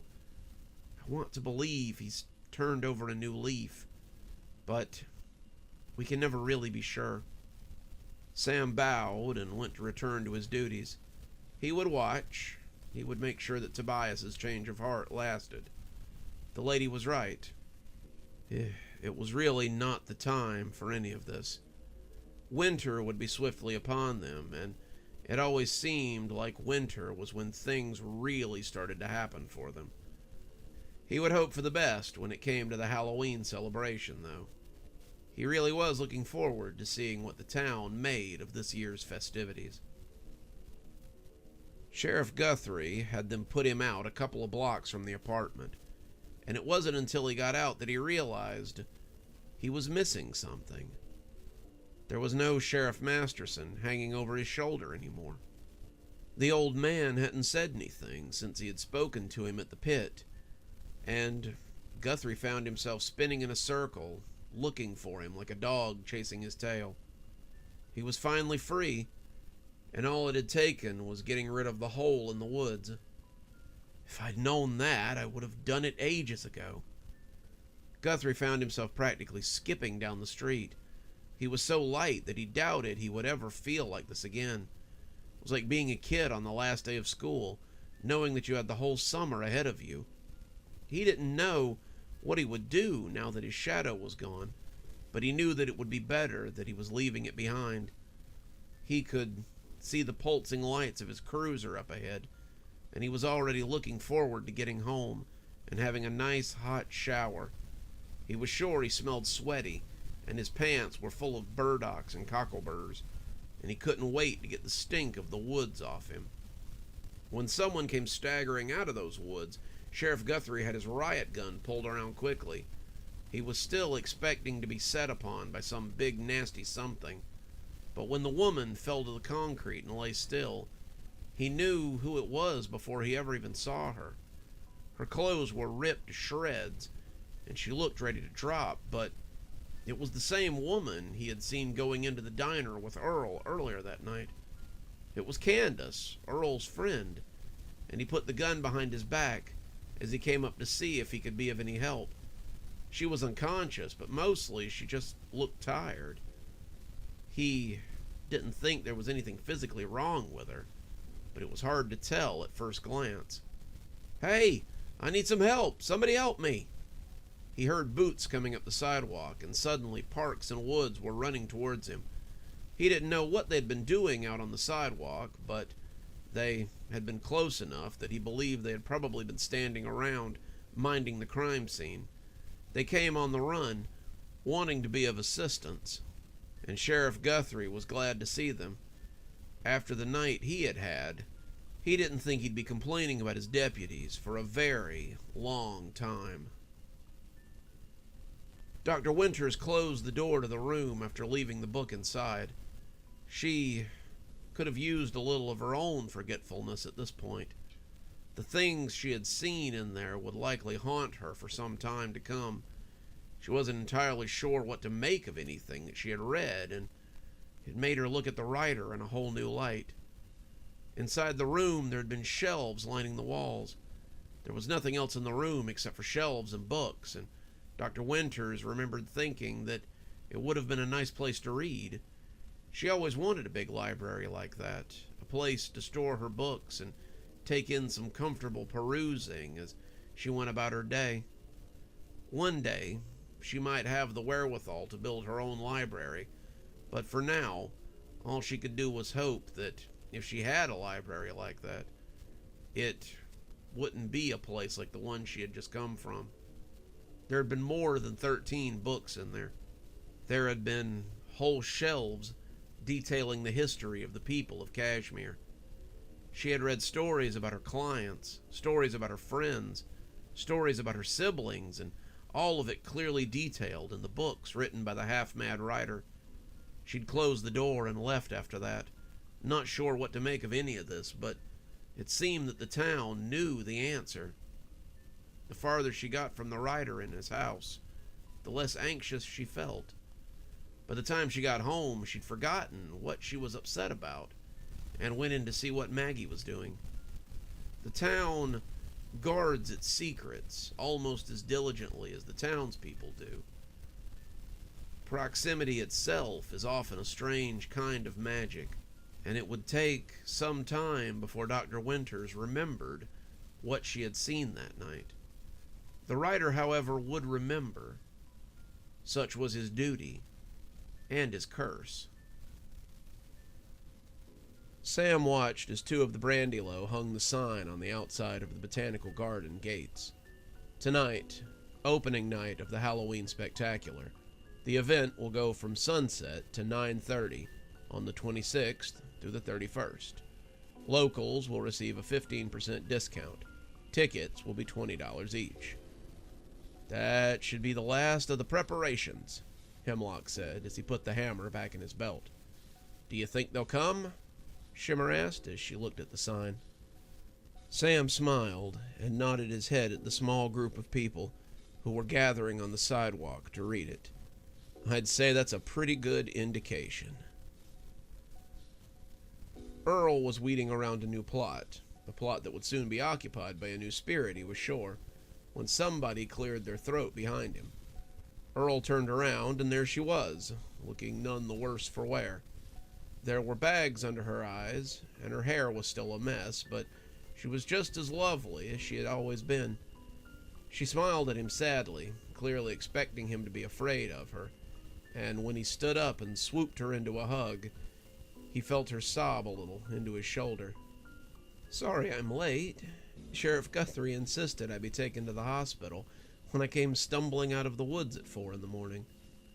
I was afraid I'd never see you again, Earl said as he hugged her. Hey, that's my line, she said, though it came out squeaky through the lump in her throat. Earl stepped back a little, wanting to look at her as he tried to assess the damage. Are you okay? I saw that thing try to bite you. I was afraid that it had hurt you, but it looks like you're all right. She laughed. I almost killed you in the woods, and you're worried about me. Werewolves heal pretty quickly, and it was just a few scratches. How are you? I didn't mean to leave you so suddenly, but it's hard for me to take any sort of control once I lose my temper. It's not like in the movies, and I have to be very careful about where and how I get angry. When the man in my apartment yesterday said he was going to kill me, I just lost it. I don't know if he thought he was going to get me with those little bullets, but his silver must not have been pure enough. Earl whistled. Well, we've only been dating a day, and other men are already trying to give you jewelry. I don't know how I'll stack up on a gravedigger's salary. They both laughed, standing in each other's arms amongst the dead, as they chuckled out all of their fears. So, she finally said, I believe someone promised to buy me lunch if I didn't tear them to shreds. Earl shook his head. That would be the part of that conversation that you would remember. Shall we head off to lunch? I believe I read a sign that said the Chinese place you like so much is going to start doing sushi as well. Candace smiled as they broke their hug, and she slipped her hand into his as their fingers webbed together. My aunt always told me to be very suspicious of sushi from a gas station or a Chinese restaurant, but I suppose we only live once, and it's worth a shot. They left the cemetery hand in hand, both of them feeling a wave of excitement and joy from the spirits around them. Earl could hear them, even if Candace couldn't, and they were telling him how happy they were that he finally had someone alive to confide in. A week later, the streets were crowded with costumes, children, and harried-looking adults. Halloween was in full swing in Old Town, and Dr. Winters was just preparing to close up when Juliet called her name and waved her over to the booth not too far from the door. She was dressed as a witch this year, her pointy hat looking freshly starched, and she was joined by Lucifer Jones in an outfit that made him look like a mortician. Dr. Winters smiled at the pair of them, her heels clicking as she walked over to greet them. She had changed out of her professional attire and into something that made her look a little like Elvira, and she was receiving quite a few stares from the passers-by as she walked. Happy Halloween, Doc. Planning to meet Maggie somewhere? Dr. Winters smiled. Actually, Maggie has agreed to meet me here. We decided to go to the Botanical Gardens for the end of Halloween celebration. Are you still going? Yeah, Juliet said, and Pamela saw her reach over and take Mr. Jones by the hand. We're set to head out any minute. You sure you don't want to join us? Mr. Seraph, my ears are burning, said a voice from behind them. Both of them turned to find Mr. Seraph wearing a similar outfit to his apprentice. He also looked for all the world like an undertaker, and when he tipped his hat to Dr. Winters, she inclined her head back at him. We had a change of heart, Dr. Winters explained. I decided that my brother and I can bury the hatchet for one night. He's agreed to come with us, unless he's got pressing business somewhere else, she said, almost hopefully. Mr. Seraph grinned. I wouldn't miss it for the world. Maggie joined them, not long after, her own costume making her look a little like Red Riding Hood, and the five of them headed for the Botanical Gardens as they followed the crowd to the brightly lit front gate. I do hope you're getting some pictures for Glimmer, Grandpa said as the little ghouls and goblins wandered into his yard for treats. It's a shame she had to miss it. Halloween is one of her favorite times. True, Marcus said, but her sister only gets married once, I suppose. Marcus was pretty sure the kids were coming from farther up the road than usual this year. They had a small horde coming and going from Grandpa's house, sampling his cider and listening to Grandpa's wide collection of Halloween tales. Some of their parents stuck around too, remembering days gone by when they came to trick-or-treat at Grandpa's house. Grandpa was eating it up, always enjoying being the center of attention, and as the crowd began to taper off, he turned to Marcus and told him to turn the radio to 107.9. "I like to hear that John Marvolo. He always seems to have his finger on the pulse of the town." Marcus slid the dial on as he and Grandpa cracked open a couple of cold ones, and the dulcet tones of John Marvolo, the voice of Kashmir, wafted over them. "This is John Marvolo, the voice of Kashmir, coming to you from the Botanical Gardens Halloween Spectacular. I'm here to tell you that if you aren't at the gardens tonight, then you are missing out. How the mysterious proprietor of the gardens does it every year is a mystery to me, but she continues to bring the tricks and the treats year in and year out. I've got my mobile setup together, my colleague Mark, nice enough to help me carry some of it, and we've been here for nearly 2 hours and barely scratched the surface of everything that this park has to offer. We've been through their corn maze, their haunted barn. We've gone through a haunted candy corn forest. We've sampled the delicacies served by what appears to be an actual witch and explored her enchanted abode. The lily pond towards the back seems to have floating jack-o'-lanterns on the surface, though I can't imagine how those lily pads are able to hold them up. Not to mention that we've both stuffed ourselves to busting on some of the best culinary delicacies you've ever had. It's always a hard choice between going to see Charlie Guthrie and going to the Botanical Gardens, but this year they seem to have made the choice very easy for us. That's right, Charlie Guthrie himself has come to the park this year and is putting on one heck of a show right there on the newly constructed stage with that glorious lily pond as his backdrop.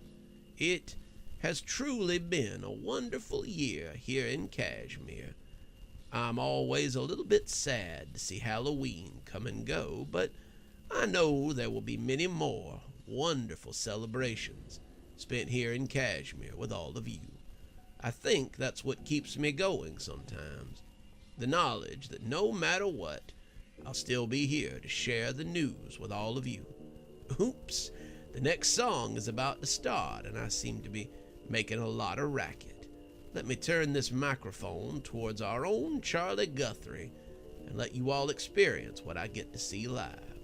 Happy Halloween to everyone here in Kashmir, and I hope the Halloween spirit has found you all in your time of need." "You seem different, Sheriff." Sheriff Guthrie was leaning up against the wall of the sheriff's department, all of his deputies leaning near him as they watched the crowds move through Old Town. The emergency calls had been pretty light tonight. Other than a few calls about vandalism and some light helling, it had been a fine Halloween. Sheriff Guthrie was just glad to be rid of the ghost of Sheriff Masterson at long last. He hoped the old spook was at rest, and that it'd be a very long time before he had to hear his voice again. "I don't know. I guess maybe Halloween and Kashmir are starting to grow on me."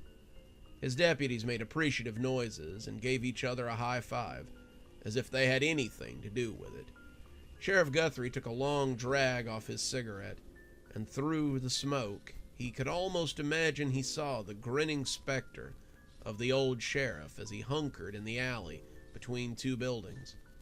The old ghost winked at him and disappeared like a puff of smoke before Sheriff Guthrie could be sure that he had really been there at all. Sheriff Guthrie shook his head. It was a night for ghosts and ghouls, after all. "Hey, boss, we're going to go down to the garden and catch Charlie Guthrie's finale. You want to join us?" Sheriff Guthrie started to give his usual speech about being vigilant, but instead he flicked his cigarette into the can and said that sounded fine. "Yeah, let's go see what my cousin has written this year," he said with a laugh, and the three of them headed out into the night. Hello, everyone. It's Dr. Plague. I do hope you've enjoyed our Kashmir Halloween this year. It took a lot of effort to bring it together, but I always like to put on a little extra steam for Halloween. I do hope we'll see you again next year for more Halloween fun. And, of course, a happy Halloween to you all. Now, here come the usual credits.